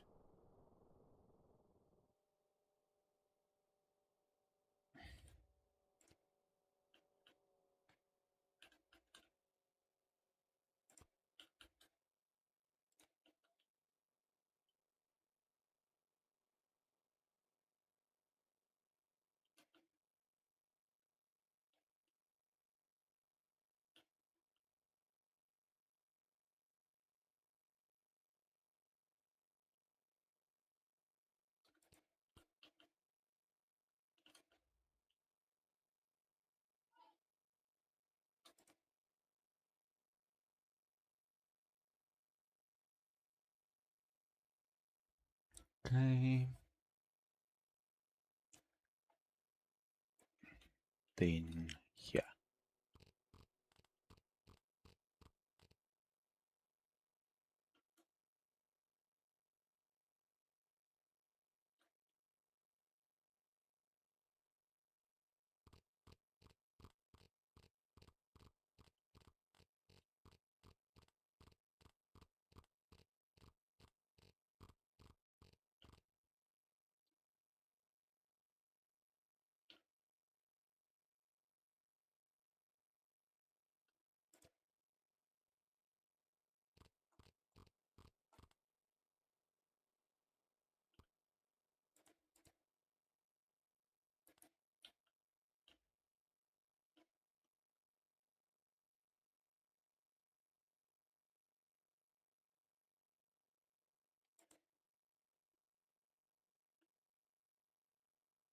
Flip that tail section around.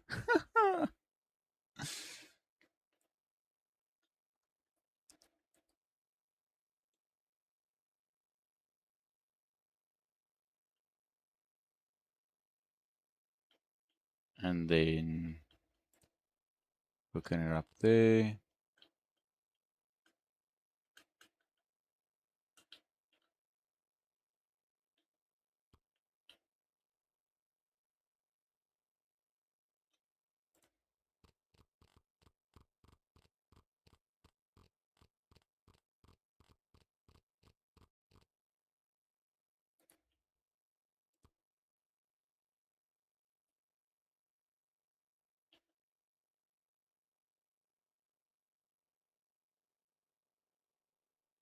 Oh, that might hit it.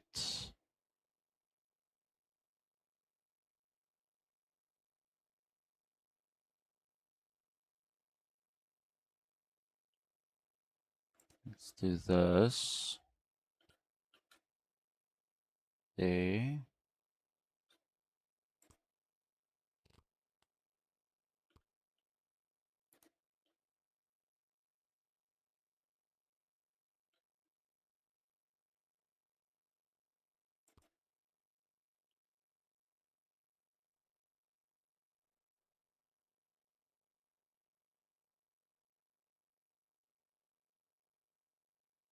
Okay, come on. Throw your ass around.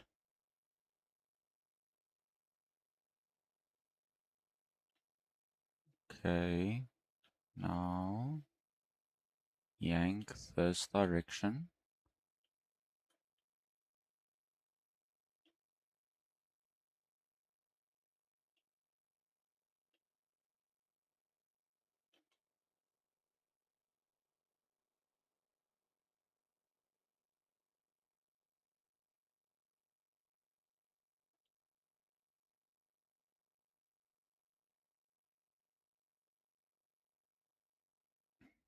Let the pontoon guide it over.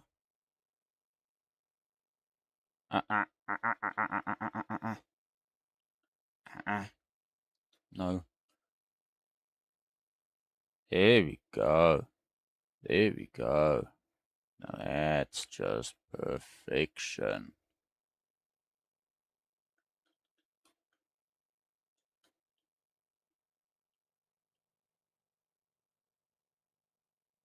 And hooked up. Drop that one.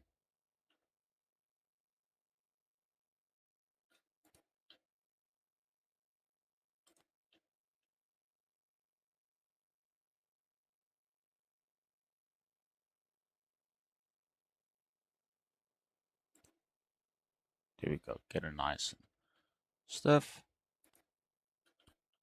Drop the rope. Attach. Loosen it up a bit more.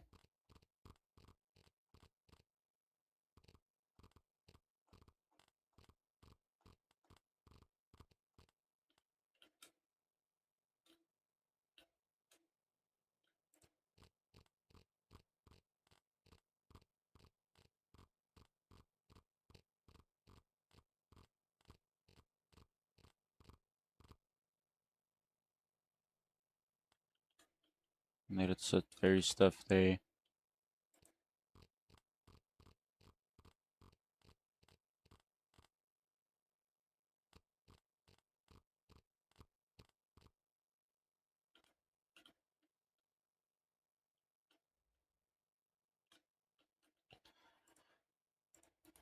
Okay.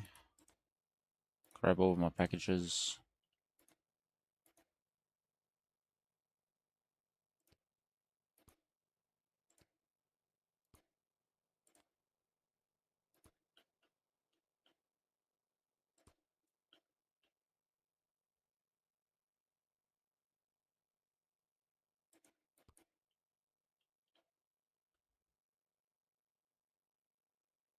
Let me go and drop my packages off. Fucking finally.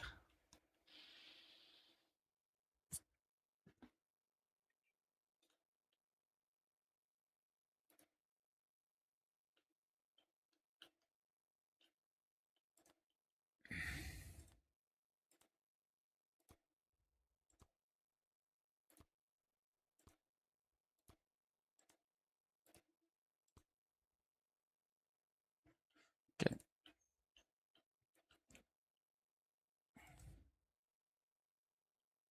Now, time to see, because we're flying back to Taste Island. Oh no, we're gonna do many peaks now. Current jobs. Oh, there's one partial left. Oh shit, before I forget. Yeah.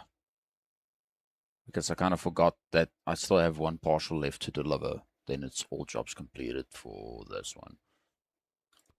There is a third partial, fifth partial actually.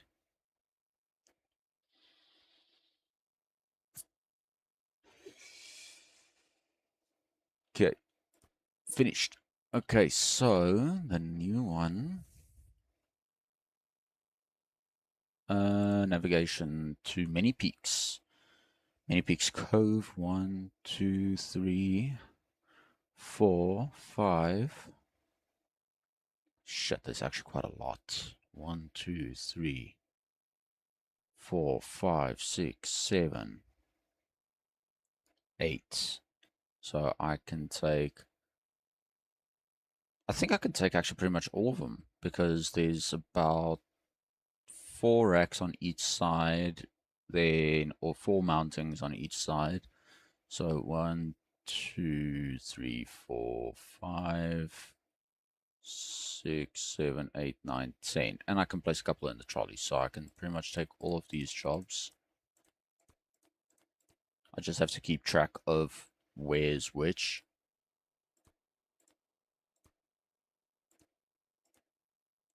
And place them accordingly.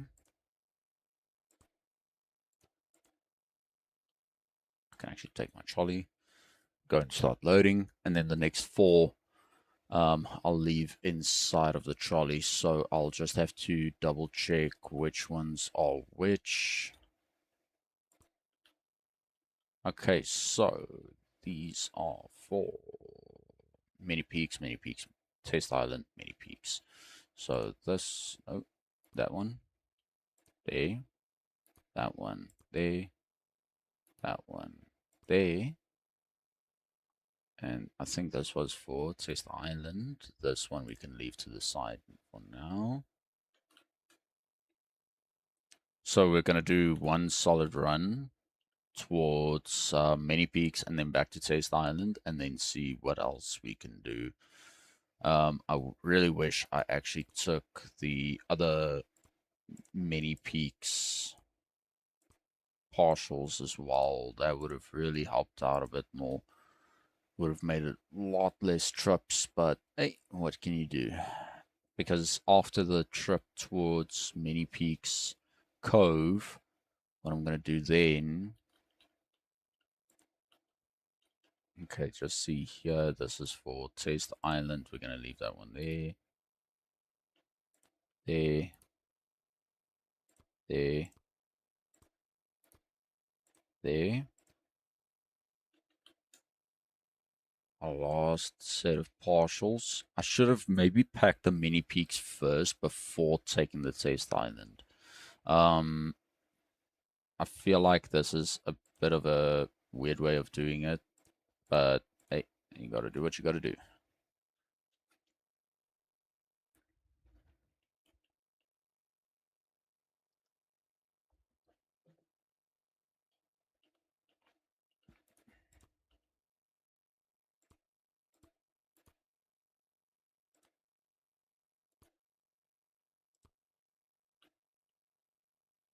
Okay, so all of these guys, Mini Peaks, Mini Peaks.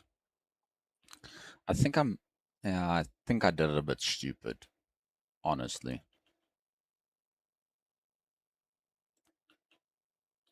Because Mini Peaks, let me rather keep the Mini Peaks partials already on the trolley. It just makes my life 10 times easier. And then placing the Taste Island,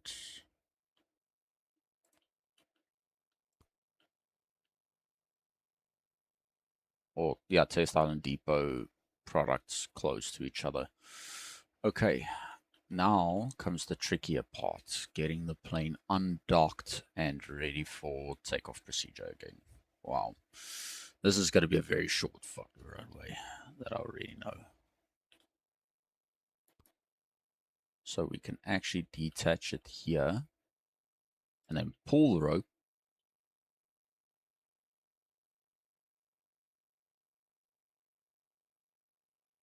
Okay.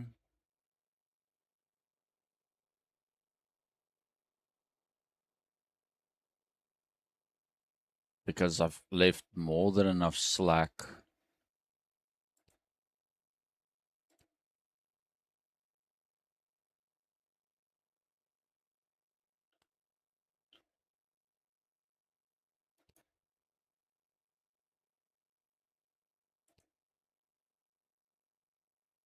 On this one, I might need to pull it out completely and then flip it around. And then actually, as I've got it flipped around,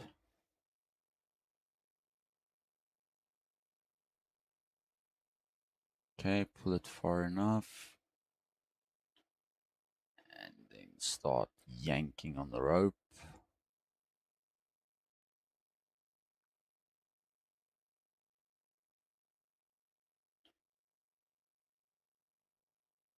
Hard enough to actually pull the tail section over here.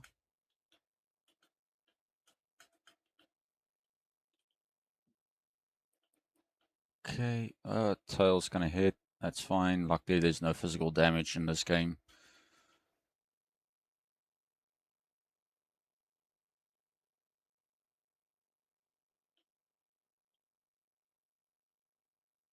Okay.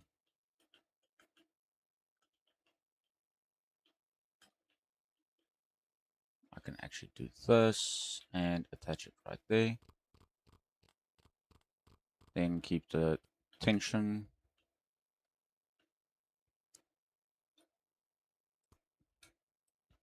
onto this guy.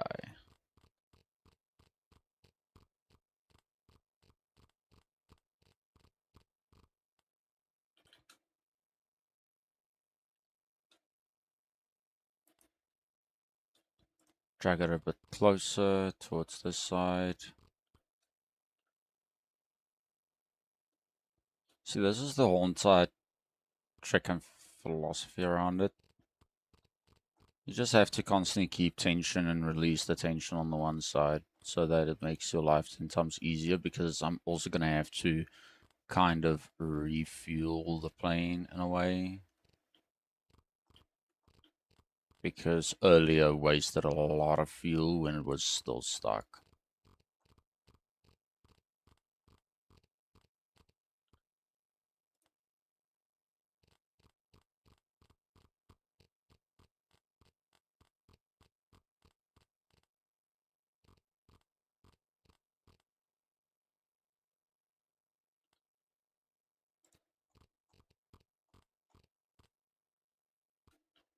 Okay, let's quickly do this. That. Okay. Um, Switch the boost off.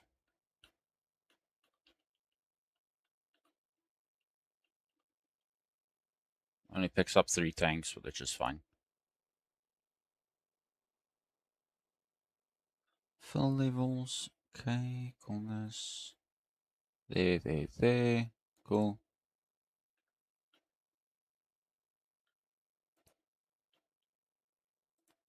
There.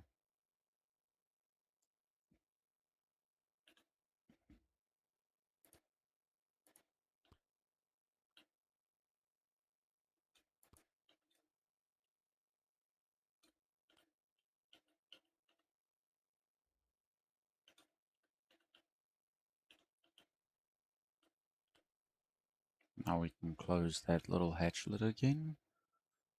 Uh, Actually, now that I'm thinking of it, I might need to drag the plane towards the end of this little dock. So maybe... Oh, shit.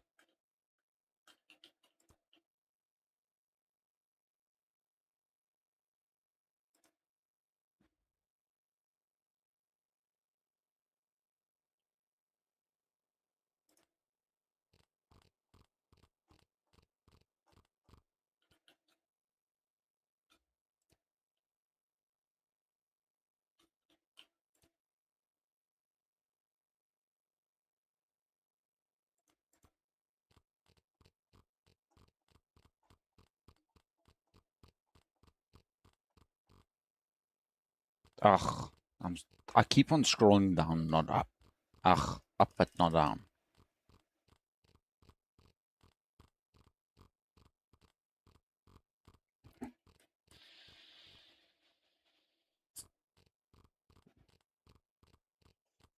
Why are you drifting off to the side? And why aren't you staying in the water, you fucking idiotic pylon? Pontoon.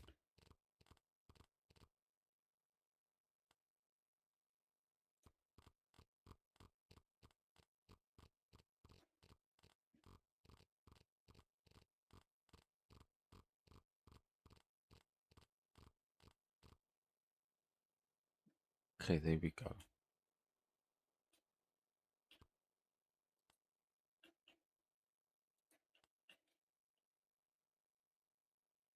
Okay.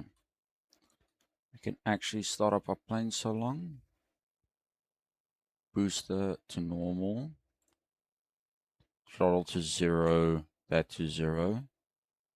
Set our flaps to 60 degrees. Getting the engine started.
Ah, this is super rusty. This is super rusty.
Let it trim automatically.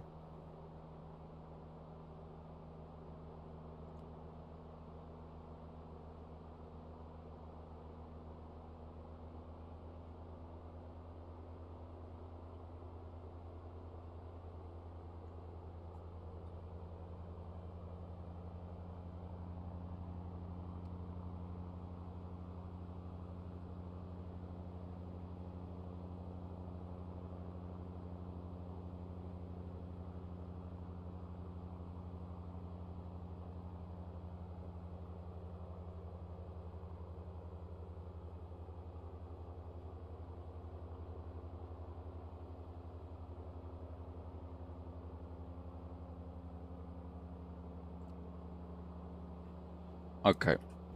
So I need to fly bearing 427 to Many Peaks, and that's 108.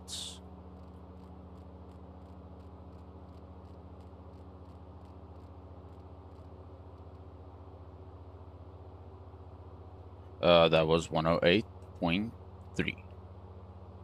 And I need to fly bearing 245.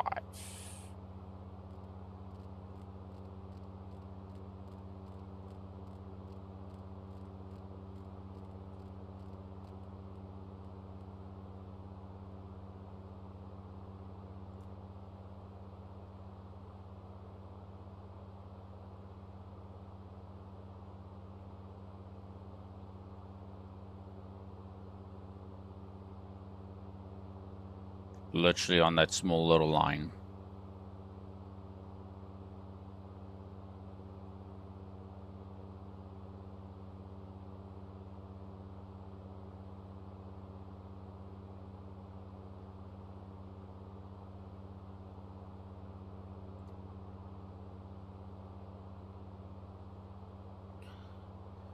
Luckily with this one, it's not that far.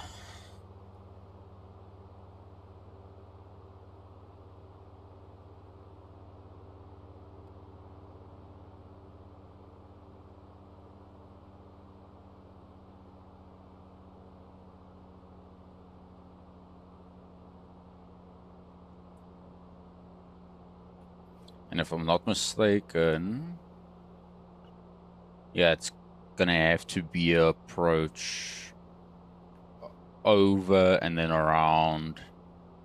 Oh, that's a shit spot for it. Okay, so when I fly from here, took off that direction, so I'll be approaching it slightly there. And it doesn't look like it's that far away. Like, here's the islands that I'm flying past now. Then I see the islands in front of me, which is literally there. And then, yeah. And I'm flying dead center now.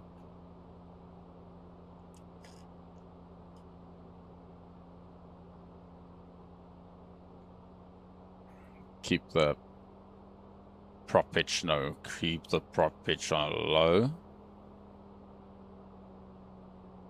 Just adjust it to speed of 140.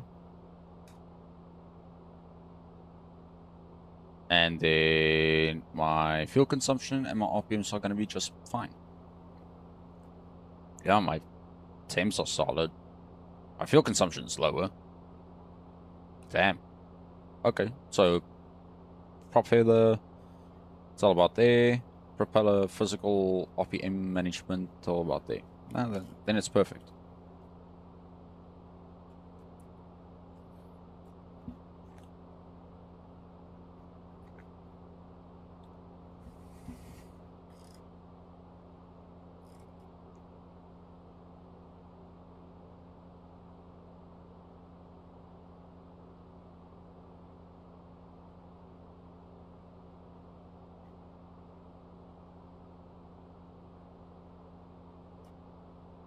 Yeah, no, this is, to be fair, like I said earlier, this is a game that you play on your own. You don't play it with anyone. You literally play it on your free time.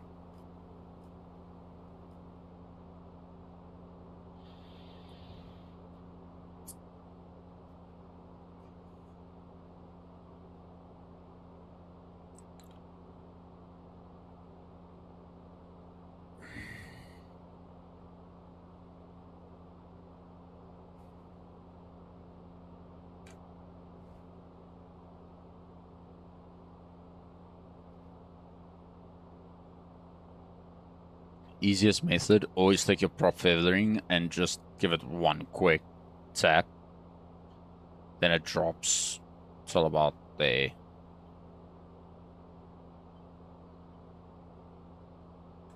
And then your throttle as well. Keep it well managed, just above 140. Obviously the trim for some reason won't set when you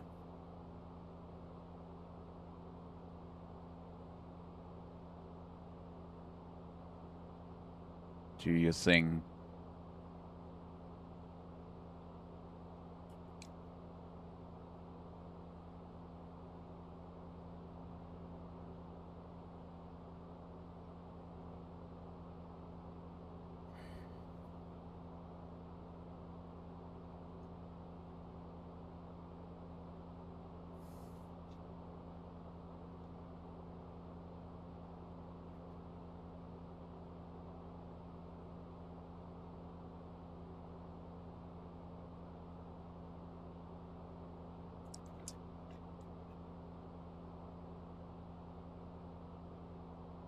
There we go.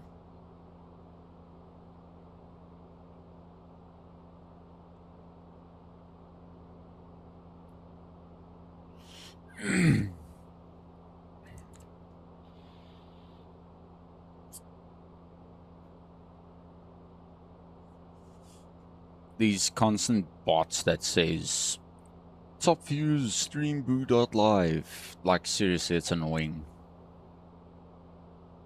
They should just stop completely, because I'm not even interested in that. Literally, I'm a dedicated working person.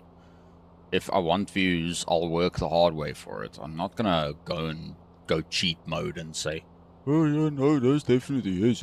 No, fuck that.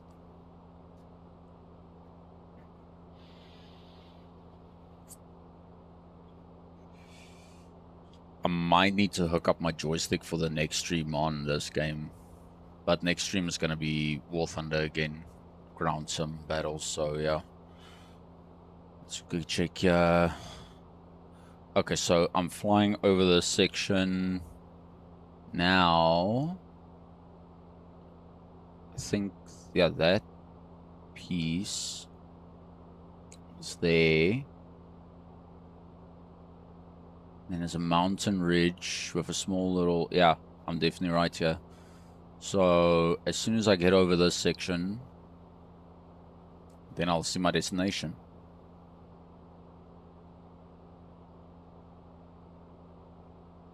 And to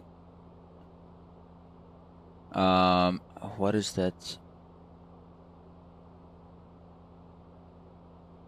Garo Messi 4977. I might go to Breakpoint next, or Test Island, stop there, refuel, and then head to Breakpoint to show you where it is. But I'm not sure if you're still on the stream. If you are, just hit me a comment there.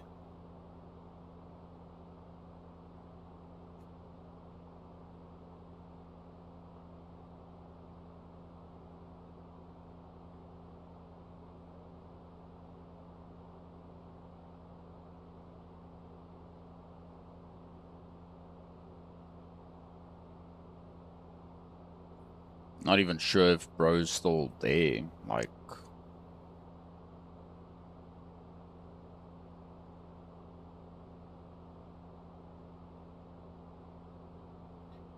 yeah, you see, here's those mountain ridges.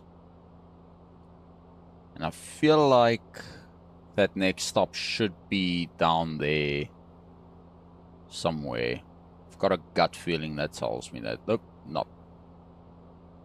So, the section of island. So I think I might be actually this side. Yeah, I'm this side. Literally right here. I just flew there, around, circle off, and I'm flying in this direction. So I don't even think I'm on 245.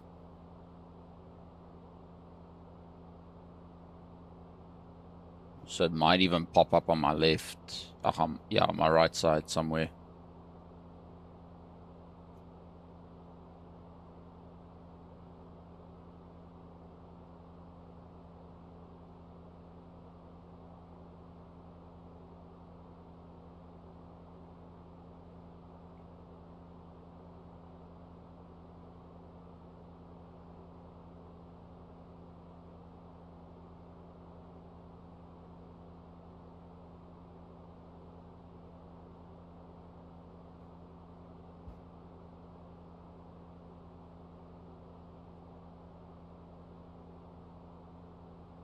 But yeah, sorry I was so silent for a little while trying to get the plane unstuck. Bloody hell.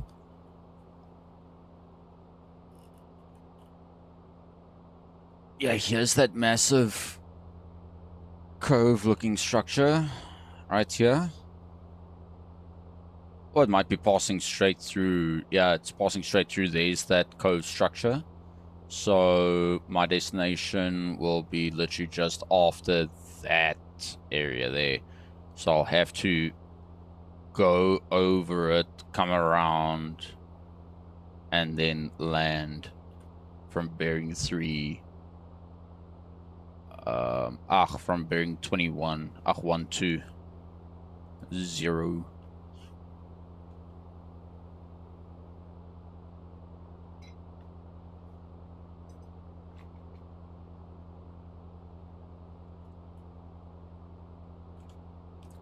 Just quickly want to see something real quick.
Those two bloody spam chatters.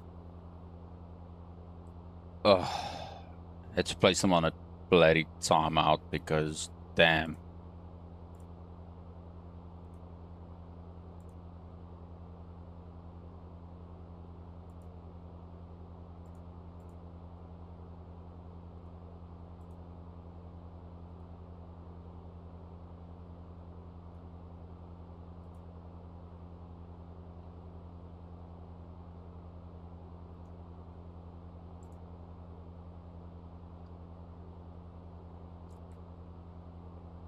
And there's that little fantastic little site that I want to see.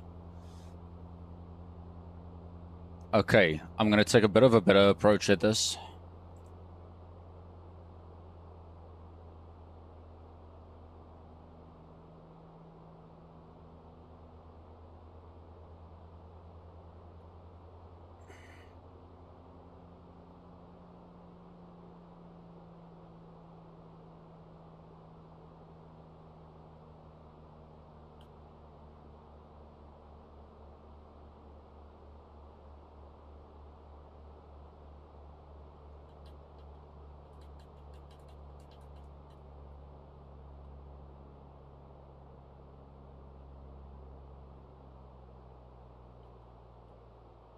Let's see if I can actually land it this time a bit better. I've got full faith in myself that I'm going to get it right, but I don't know.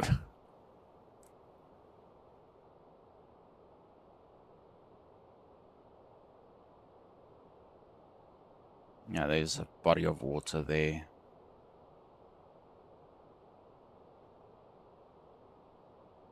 Let's see if I can do this. This is going to be the true fact here.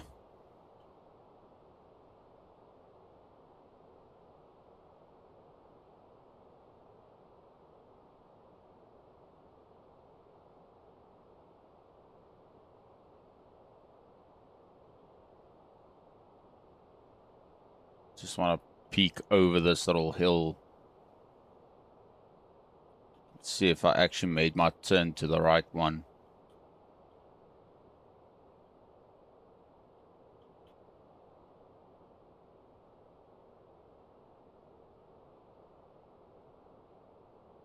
Yep, right one.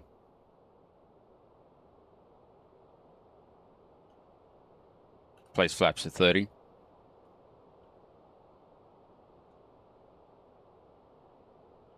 I'm going to decrease the prop pitch so that I can actually bleed a bit more speed.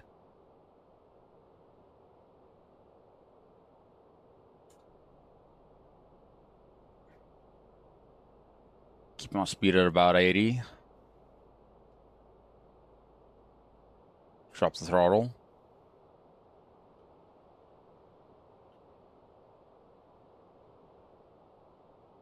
Obviously not use reverse mid-flight because it will actually physically break the engines.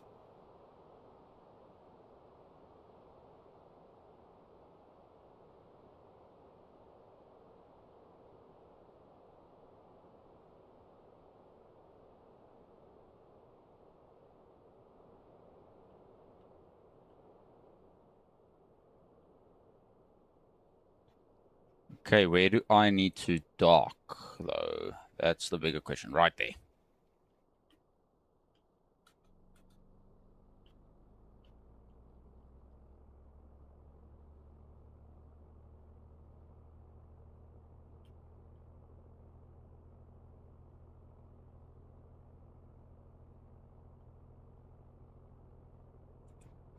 Right there's my docking point.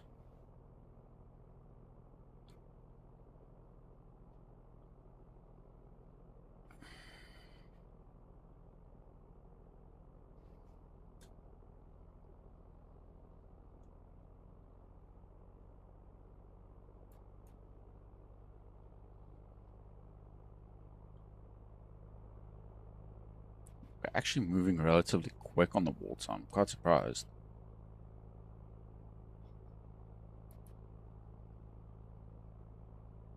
Yeah, I'm gonna have to throw the tail section around so that the rear opening is actually close to where we have to be.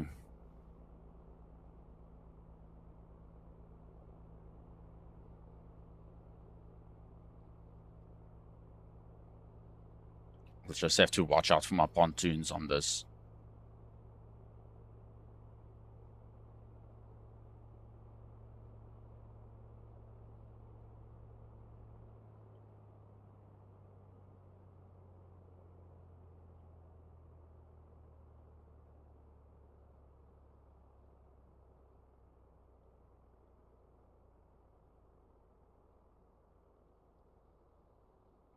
pick up the flaps.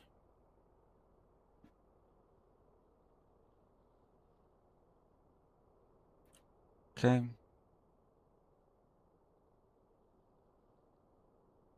There's number 1 passed. Dropping the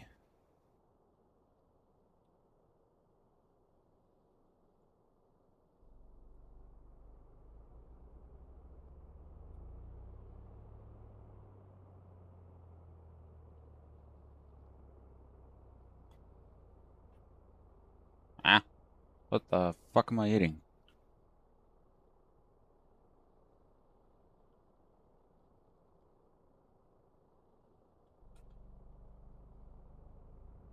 I'm clearly hitting something, and I don't know what I'm hitting. And now the tail decided to kick the other direction. Oh, I did actually, by accident, kick it in the opposite direction. Okay. Switch off the engines so that she sits still.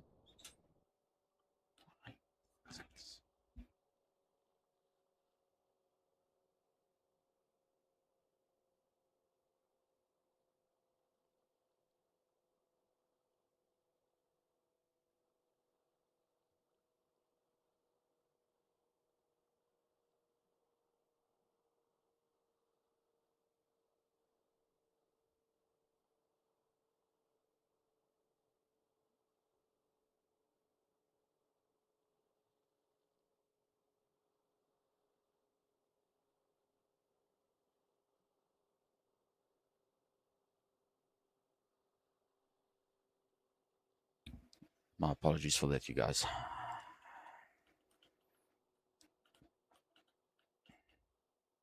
Okay.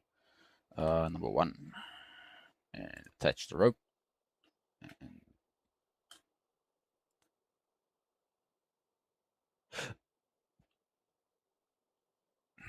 now we just have to actually drag this thing's ass around.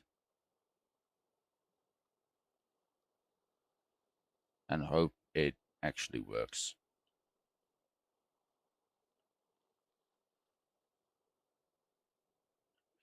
As simple as that. Okay, come on. No, don't climb, you muppet.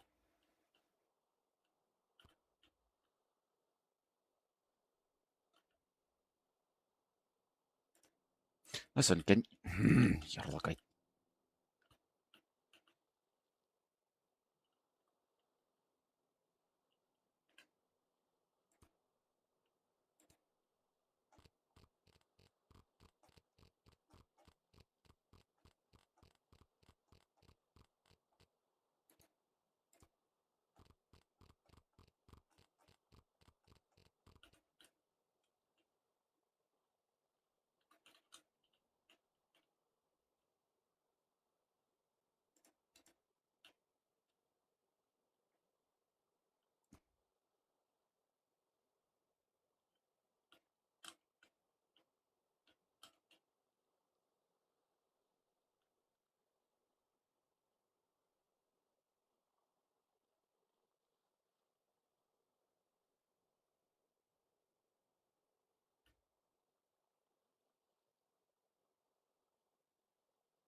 okay.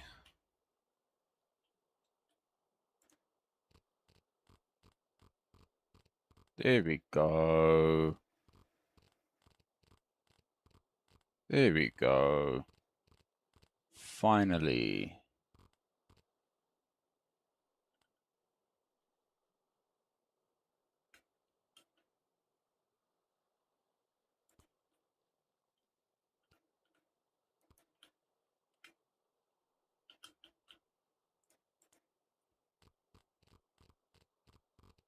Ah ha ha.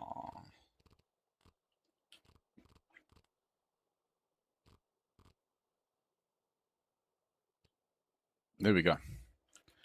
Now she's on there. And there's more partials. Yippee. Okay. Let's do this. Get her further back.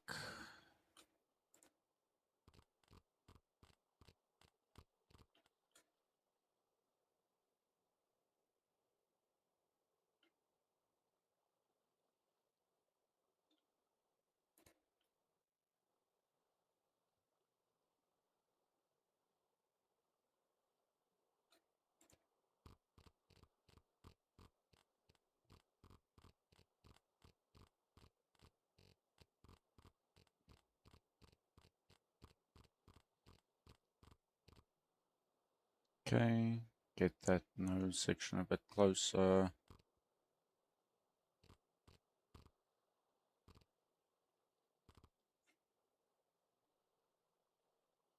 There we go.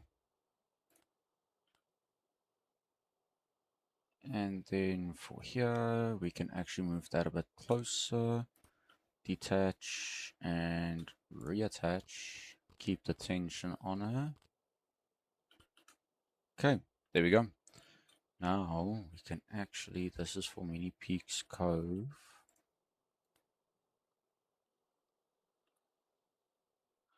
Do, do, do, do, do, do, do.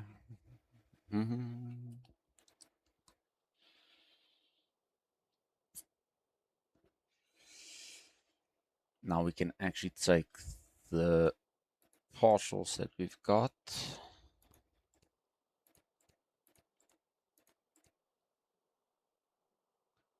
And actually just grab the Taste Island ones.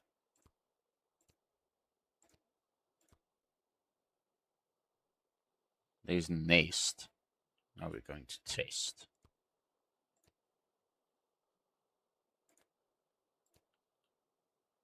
I'm not going to take anything going to any other islands no more. Taste Island Depot. Taste Island Depot. Taste Island Depot. And Taste Island. Taste Island. Taste Island. There we go.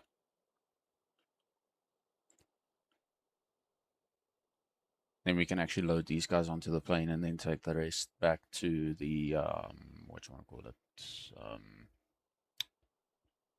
Oh, fuck, what was it called?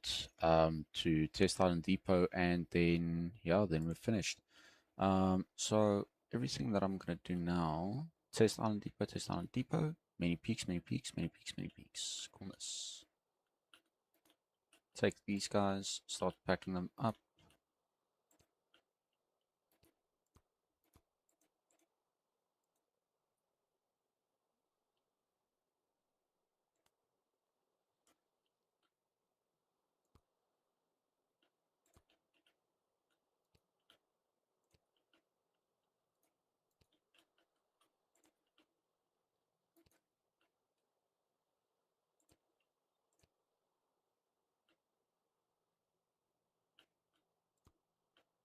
There's quite a few that actually needs to go to Test Island Depot. And very little that has to go anywhere else. With these parts, it makes it a bit easier to manage what you load onto your plane and so forth. So it really makes it a lot easier, um, especially when transporting cargo. Okay, remove, load off. There we go. And then the rest for Test Island needs to go on to. Oh, shit. That was not. Oh, bro. What the hell's wrong with you? There we go. I think those. That's that. Yeah, that's that. There's nothing else for Taste. Only a lot for Nest. So, quickly gonna get these guys up and running. Get the plane refueled again for the second time, and then quickly fall into the skies again. Um, with this added, it's not a bad game. It's actually a pretty interesting game. You just have to keep your bearings on of where you're heading to and where you come from. Um, Obviously, a lot of people would get confused of where's what and what to do with which. Obviously, there's a couple of procedures you need to follow and so forth. Easiest for me was always making sure that I just do the essential stuff, and pretty much follow a circular route. It always makes it 10 times better, especially for um, flying into places and so forth. But yeah, everyone has their own methods and madnesses that works for them. Okay, so could you get that set first? So we're now at many peaks. The next one is Test Island Depot. So triple one, and then the bearing that we're going to be flying is 345. So bearing 345. Let's get that set.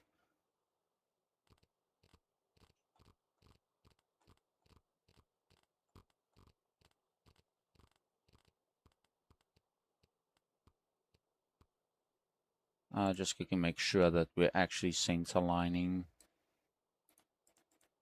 There we go, now we're center lining. So literally small line, big line, then the next small line. So we're pretty much just going to turn slightly towards our left and then set a cruise.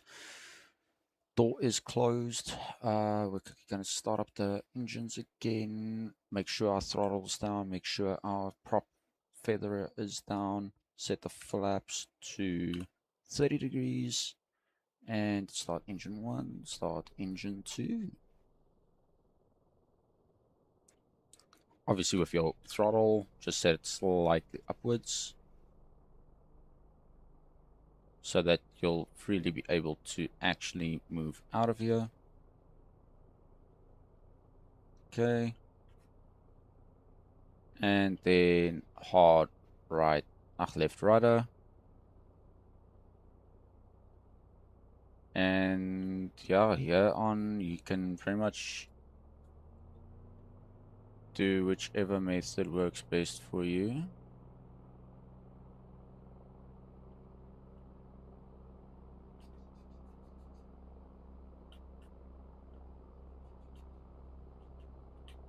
That's too much rudder.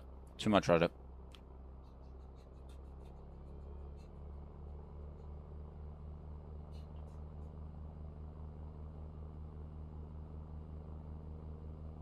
Let it skim off of the surface of the water and This is one thing I hate about playing with keyboard and mouse on a fucking flight simulator based game.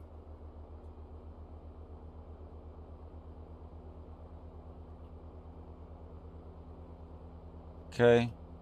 Flaps up.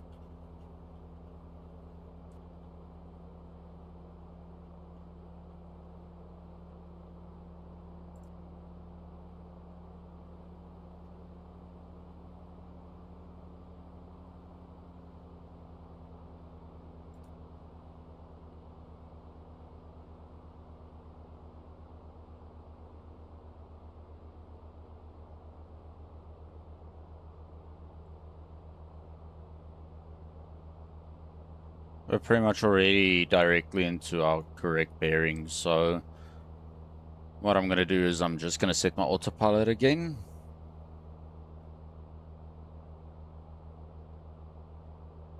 And I reach a comfortable altitude of about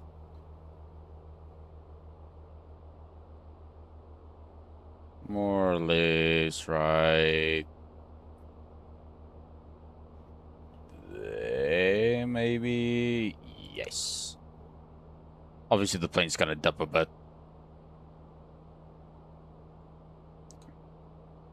And then just do the props a bit more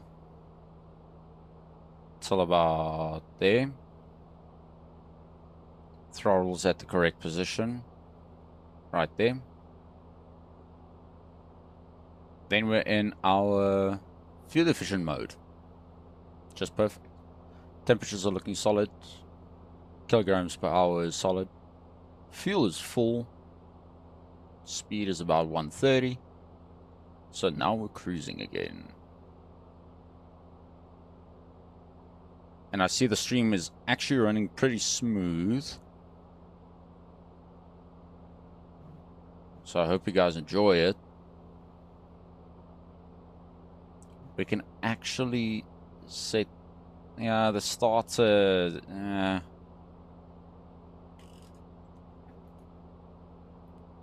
because the engine is already running, it's not necessary for the starter to be constantly on.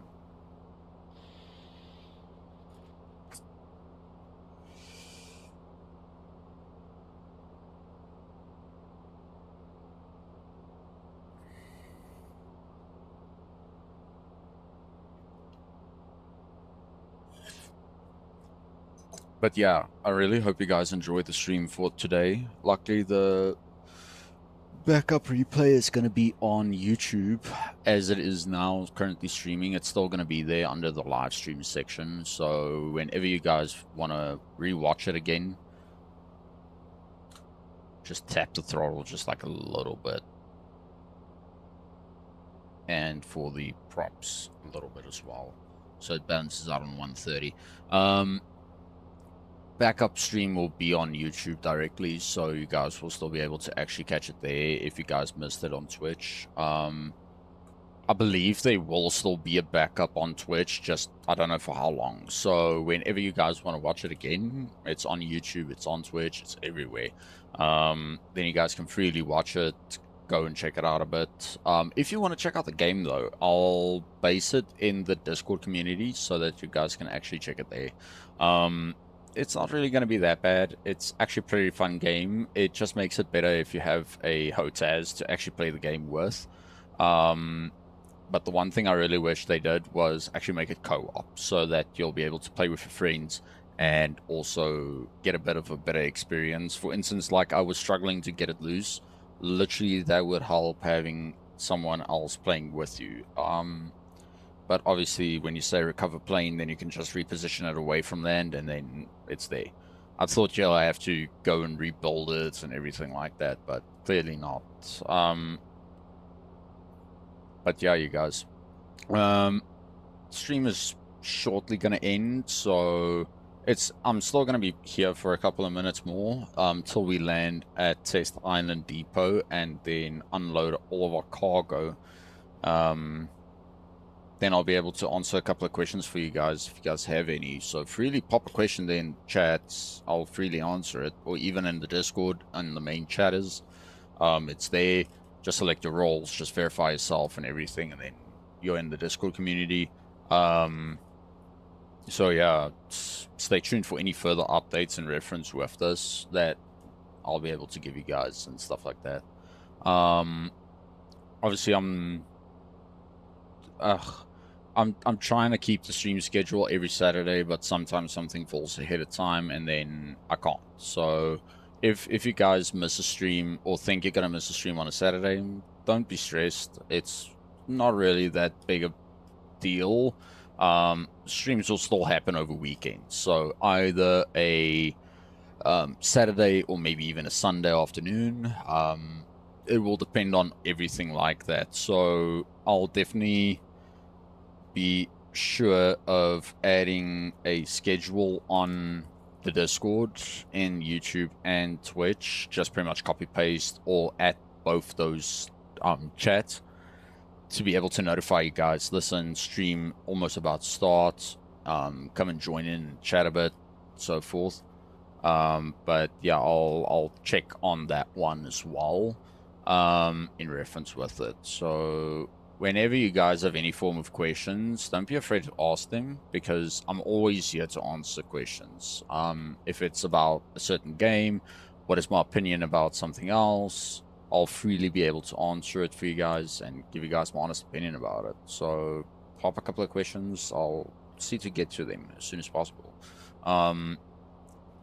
But yeah.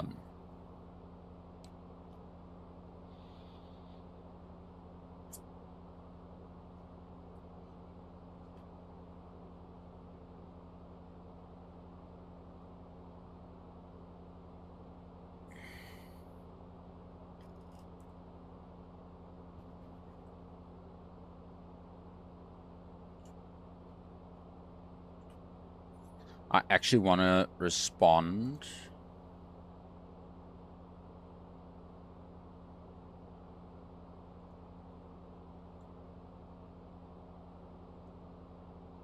To this guy.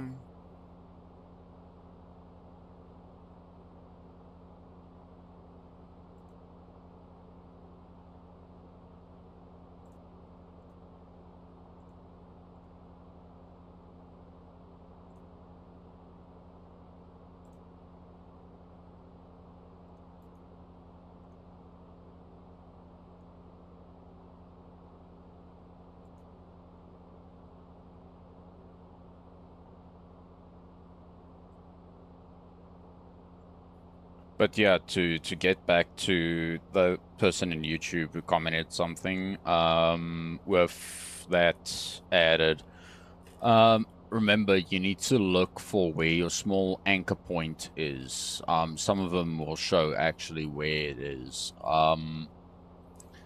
So with Breakdown Bay, literally you'll have to circle around from 12 o'clock and then flip around and then land. If I'm not mistaken, it should be in that small little cove. I've been there once on a off session map, but not physically in a live stream. But yeah, it should be there.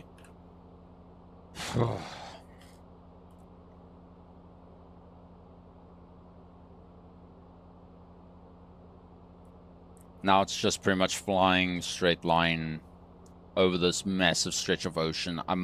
Think, if I'm not mistaken, I'm right here now. Or here, somewhere there. There is a couple of mountain ridges that I'll have to fly a bit higher for, so I might need to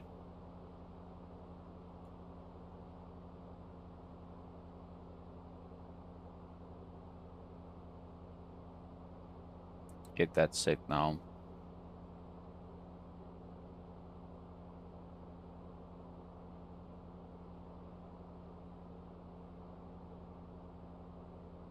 Yeah, no, I was completely off. Oh, shit. I was sitting at bearing 3-1.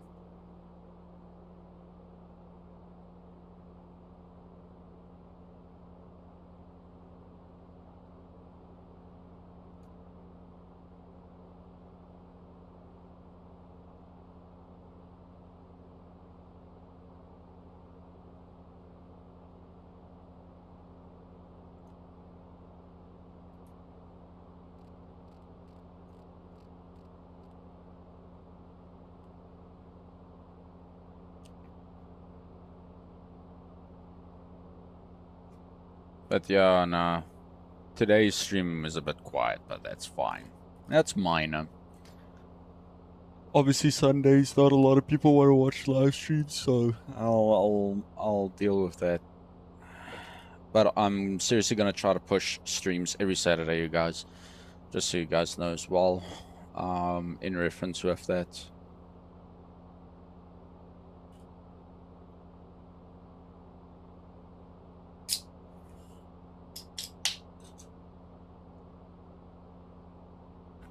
Oh shit! Hand on mic.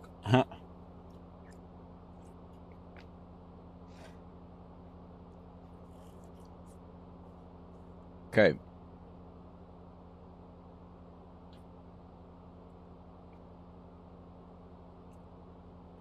I keep on pressing M like it's maps.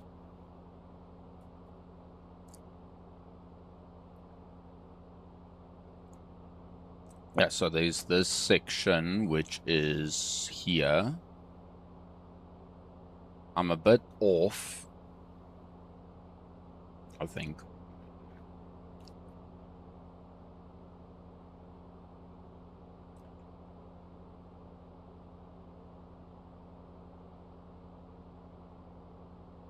But yeah, luckily, navigational skills.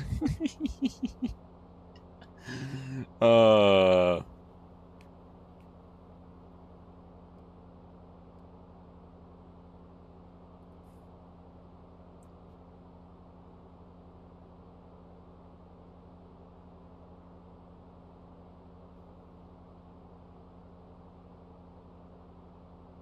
But yeah, no.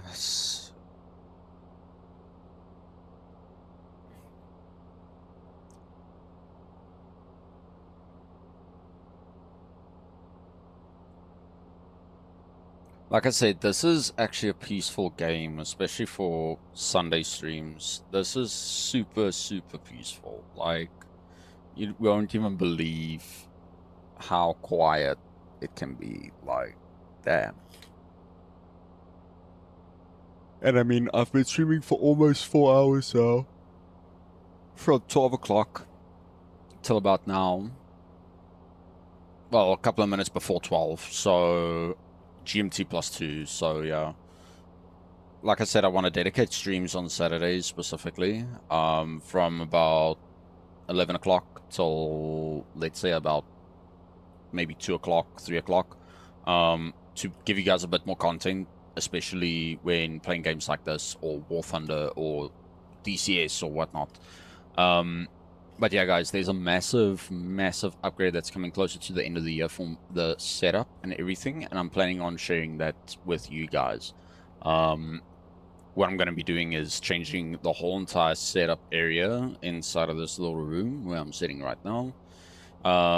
Changing it out from a living area to a dedicated gaming / office area. So there's going to be a couple of changes. Desk that's going to come in, monitor setups and PC setups and configuration checks and everything like that. So I'm going to be planning on streaming that soon, hopefully within August, or maybe even when yeah, July, August, September, there somewhere. So you guys can expect the stream happening then, hopefully for the best. It's going to be then. If not, I'll communicate with you guys and tell you guys when it will happen. Because yeah, then the setup's going to change. I'm going to have two dedicated streaming PC, dedicated gaming PC. The dedicated gaming PC is going to get 2 upgrades, graphics card and power supply. The streaming PC is going to get a graphics card upgrade, the same card that I'm using right now, which actually runs the stream pretty smooth, plus a capture card that's going to get installed internally, not external, as well as the desk is going to change, the connections, what's going to be necessary is going to change. So there's going to be a couple of changes for those things as well. And I really hope to see you guys then with that stream setup. And I'm going to actually label it a stream for the station, or for the gaming / working station upgrade. And everything that's in here now is going to move out and new things are going to come in. So I really hope it happens soon, so that I'll be able to share the experience and the process with you guys as the community members of the streams and so forth. So I really hope, really hope that I see you guys there, as well as getting everything ready for a stream that next upcoming weekend. That's gonna be crazy. So if I do the setup on a Friday afternoon after work, then what I can do is actually that next day stream for you guys with the new setup and everything. So I really hope it goes well, that I'll be able to progress with that as well. I just want to see mainland here. Why do I feel like I'm on the wrong side? No, I'm not. I'm actually looking on the opposite side. Am I going mad? Well, I might just be seeing things. I think I might be here somewhere. That's why I'm getting confused. Yeah, there it is, and there it is. There. That opening. So I'm about here somewhere, where the section splits off from the rest of the world. But yeah, like I said, you guys, massive stream coming up back in that time period. massive setup change, upgrades, as well as a stream that upcoming next day. So what I'll try and do is see if I can get off work early so that I'll be able to actually come back home, get the setup done, and then share it with you guys so you guys can actually see how the setup will look and so forth. I'll have my PC standing one side, or maybe even my phone standing on the one side, streaming everything that I'm doing, and then also sharing that experience with you guys in the meantime. I'll even maybe set up a laptop to be able to actually capture everything necessary for it, and then set it as a setup change stream or whatever. Set it as a just chatter session only, and then actually stream how I set everything up for you guys to be able to get a better experience out of the stream and so forth. So even this window that you guys are seeing now, that's going to change. So it's going to be a webcam that's actually going to be looking at the physical Hauntyre area, and then a webcam that's focused on me, so you guys can see two different point of views. I actually want to do it like that so that you guys can actually see what's going on, what am I moving around, what am I busy with, and so forth. And you guys are not just seeing my backside, but the whole entire area. Obviously, that's going to take a bit of time to get set it up and configured and everything like that, but luckily it's going to be relatively quick. It won't take too long to get everything ready for that stream. So yeah, let's quickly check here. I see a small little island there. Let's actually quickly check on the mini map. That's that area. That's the one where it's got like a little claw type shape. Yeah, there it is. So I'm flying pretty much across there. More or less this section here, where I've got this massive opening and then a sub-island in front of me, which is actually not my destination where I want to be. My destination is most likely going to be just behind that hillside. But yeah, I really hope to see you guys in the next stream, like a massive quantity of you guys, because it was fun last time with a couple of people sitting on YouTube and a couple of people on Twitch chatting and going crazy and everything. But yeah, next stream it's not gonna be this anymore. This is just a playtest, so it's not gonna be valid for too long. And by the time when I stream again, the playtests are gonna fall away. So what I'm thinking is maybe stream some more Underground simulators. Hop into a aircraft and do a bit of ground pound, as well as jumping into tanks and shooting like I'm a true tanker. But yeah, hopefully that stream goes well for next week. And the worst part is now I'm getting so close to my destination, and now I've got to go to the restroom. That's the worst. But yeah, like I said, I've done a couple of YouTube video checks on the Elgato capture cards and so forth. It's really, really nice. I'm seriously considering doing that, as well as ensuring that I've got another webcam that's looking down on the peripherals that I'm using, as well as a webcam looking straight at me like this one right now. So there's going to be a couple of changes to the setup, you guys. So please stay tuned for that. Let's see here. My destination is not close by, but I see a small little formation, which is that. Yes, that's a good sign. That means I'm getting close. Oh no, it's actually that one. Yeah, it's that one. This guy. Yeah, I am super close to my destination right now, you guys. So there's another butter landing coming in soon.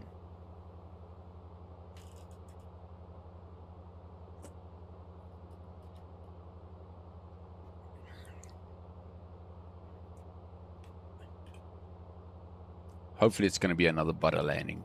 If not, I'm not going to be very happy with myself.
And I'm sorry for that one, you guys. Autopilot off. Pitch up a little bit more.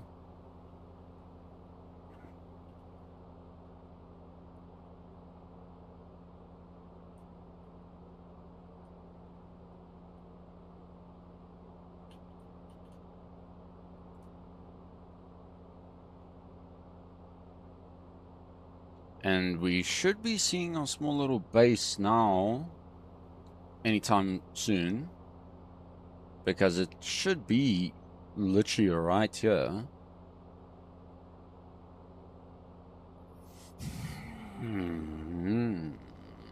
Oh, I'm flying way too north to actually see it, so it might be more that direction, if I'm not mistaken. It's the only sad part about this game is it's literally you fly for so many hours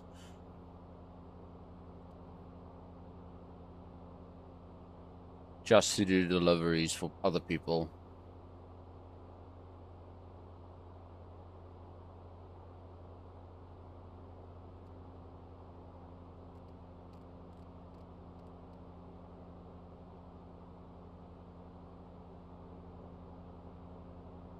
Because I remember the base was like in a very isolated area, and this looks like a very isolated area.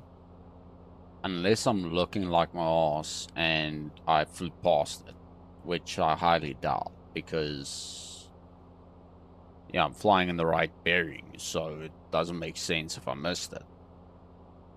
If that makes any form of sense, though. Because, yeah, this is the correct area. It should be literally right in front of us now.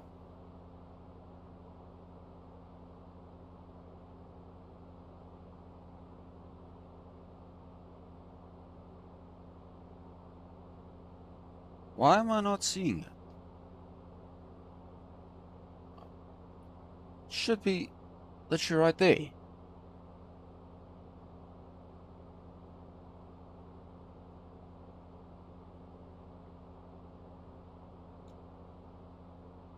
You see how it pops up miraculously out of nowhere and just says, how's it? Like, what the hell?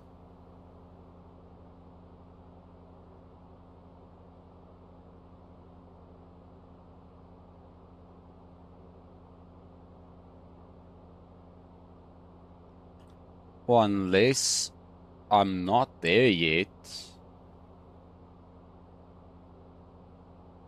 Yeah, no, I don't think I'm there yet. There's...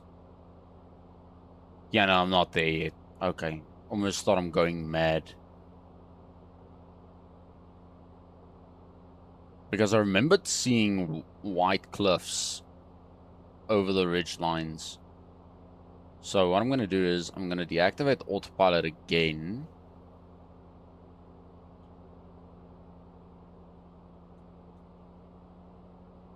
Increase my throttle a bit more.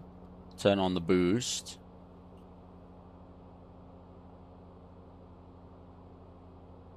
Get a bit more oomph out of her.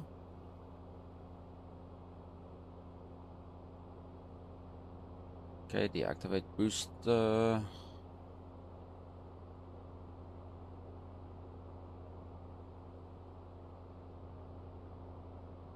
I should be getting close to the base now. That's my concern.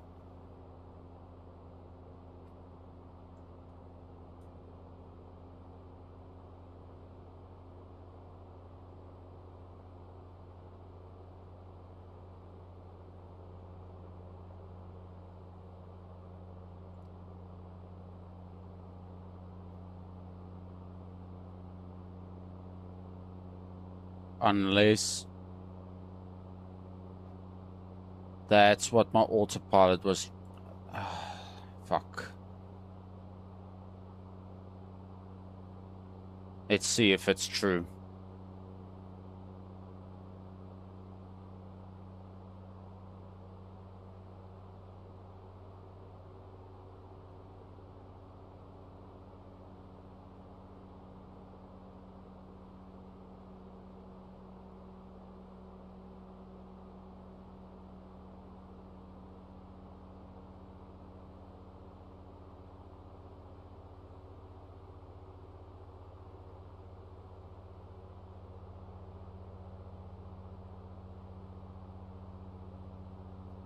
Because this thing is supposed to show me where my true heading should be, and it's not showing it.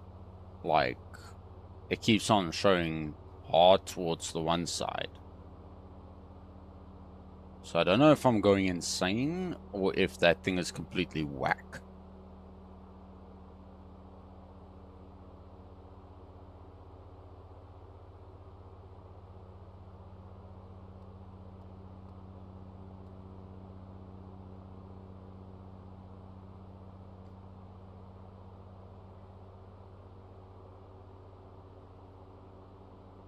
And it's not even rotating, like...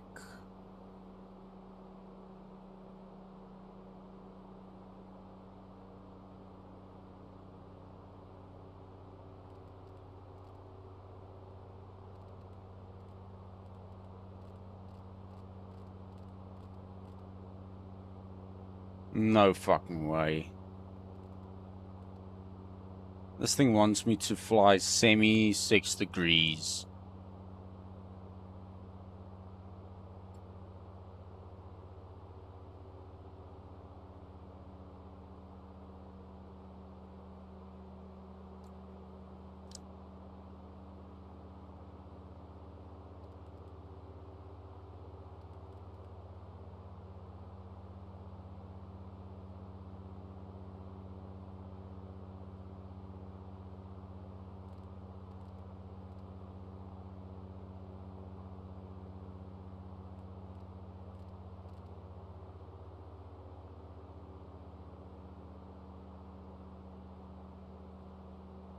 Well, I'm officially lost.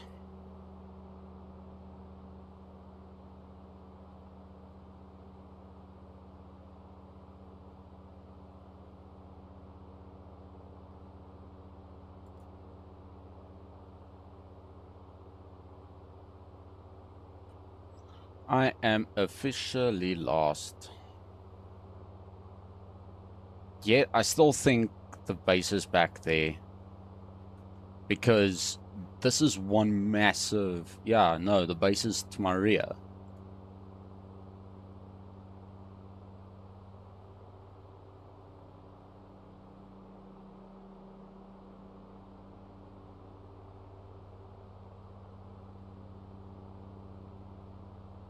This is so fucking broken.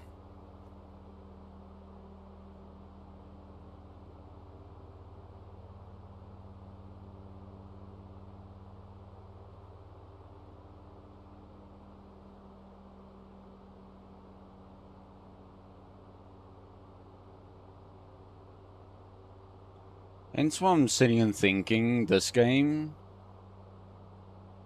should maybe add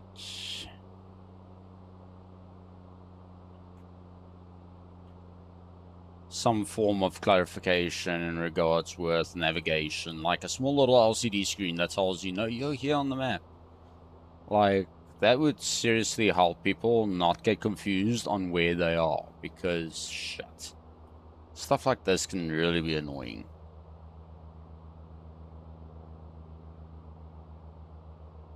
Okay, that doesn't look like it. Okay, so I'm flying now. Bearing slightly 1.5. Okay, so I need to be flying bearing 9. So solidly east. And low.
Yeah, I literally just came from that side. Like, this is super confusing now.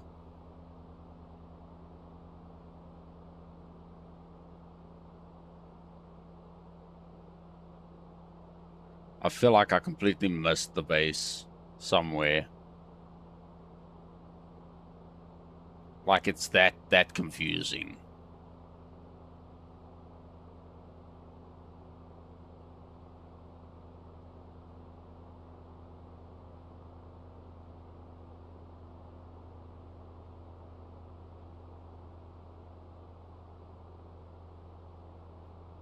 I'm not even flying solidly east. I'm just flying slightly east.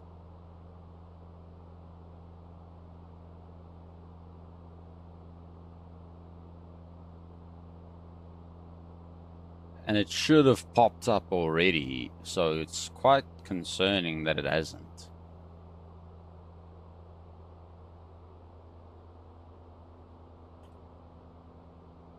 Let's maybe try flying solidly east. Ah, that looks more like where it was. Well, it's actually right down there. I don't know. I'll have to figure it out somewhere or another.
Oh man, where the hell is this thing?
This is stupidly concerning.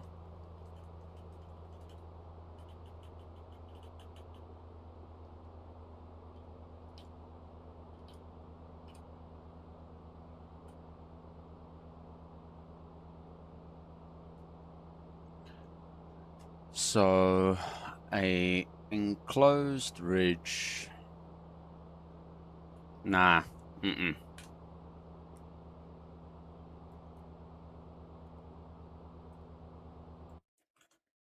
Well, guys, that's going to be the end for it today. I really hope you guys enjoyed the stream today, and I really hope you guys enjoy the rest of your day as well. This is seriously becoming a nuisance because this is annoying. I'm constantly flying in circles trying to find it, and there's nothing. So what I'm going to do is, for next stream, War Thunder Ground Sim. So we're going to keep it classic and original. I hope you guys enjoy the rest of your day, and the rest of your evening, nights, wherever you are in the world. Stay safe, stay blessed, and yeah, see you guys in the next stream. And I'll notify you guys about the next stream this time. Okay? Cheers.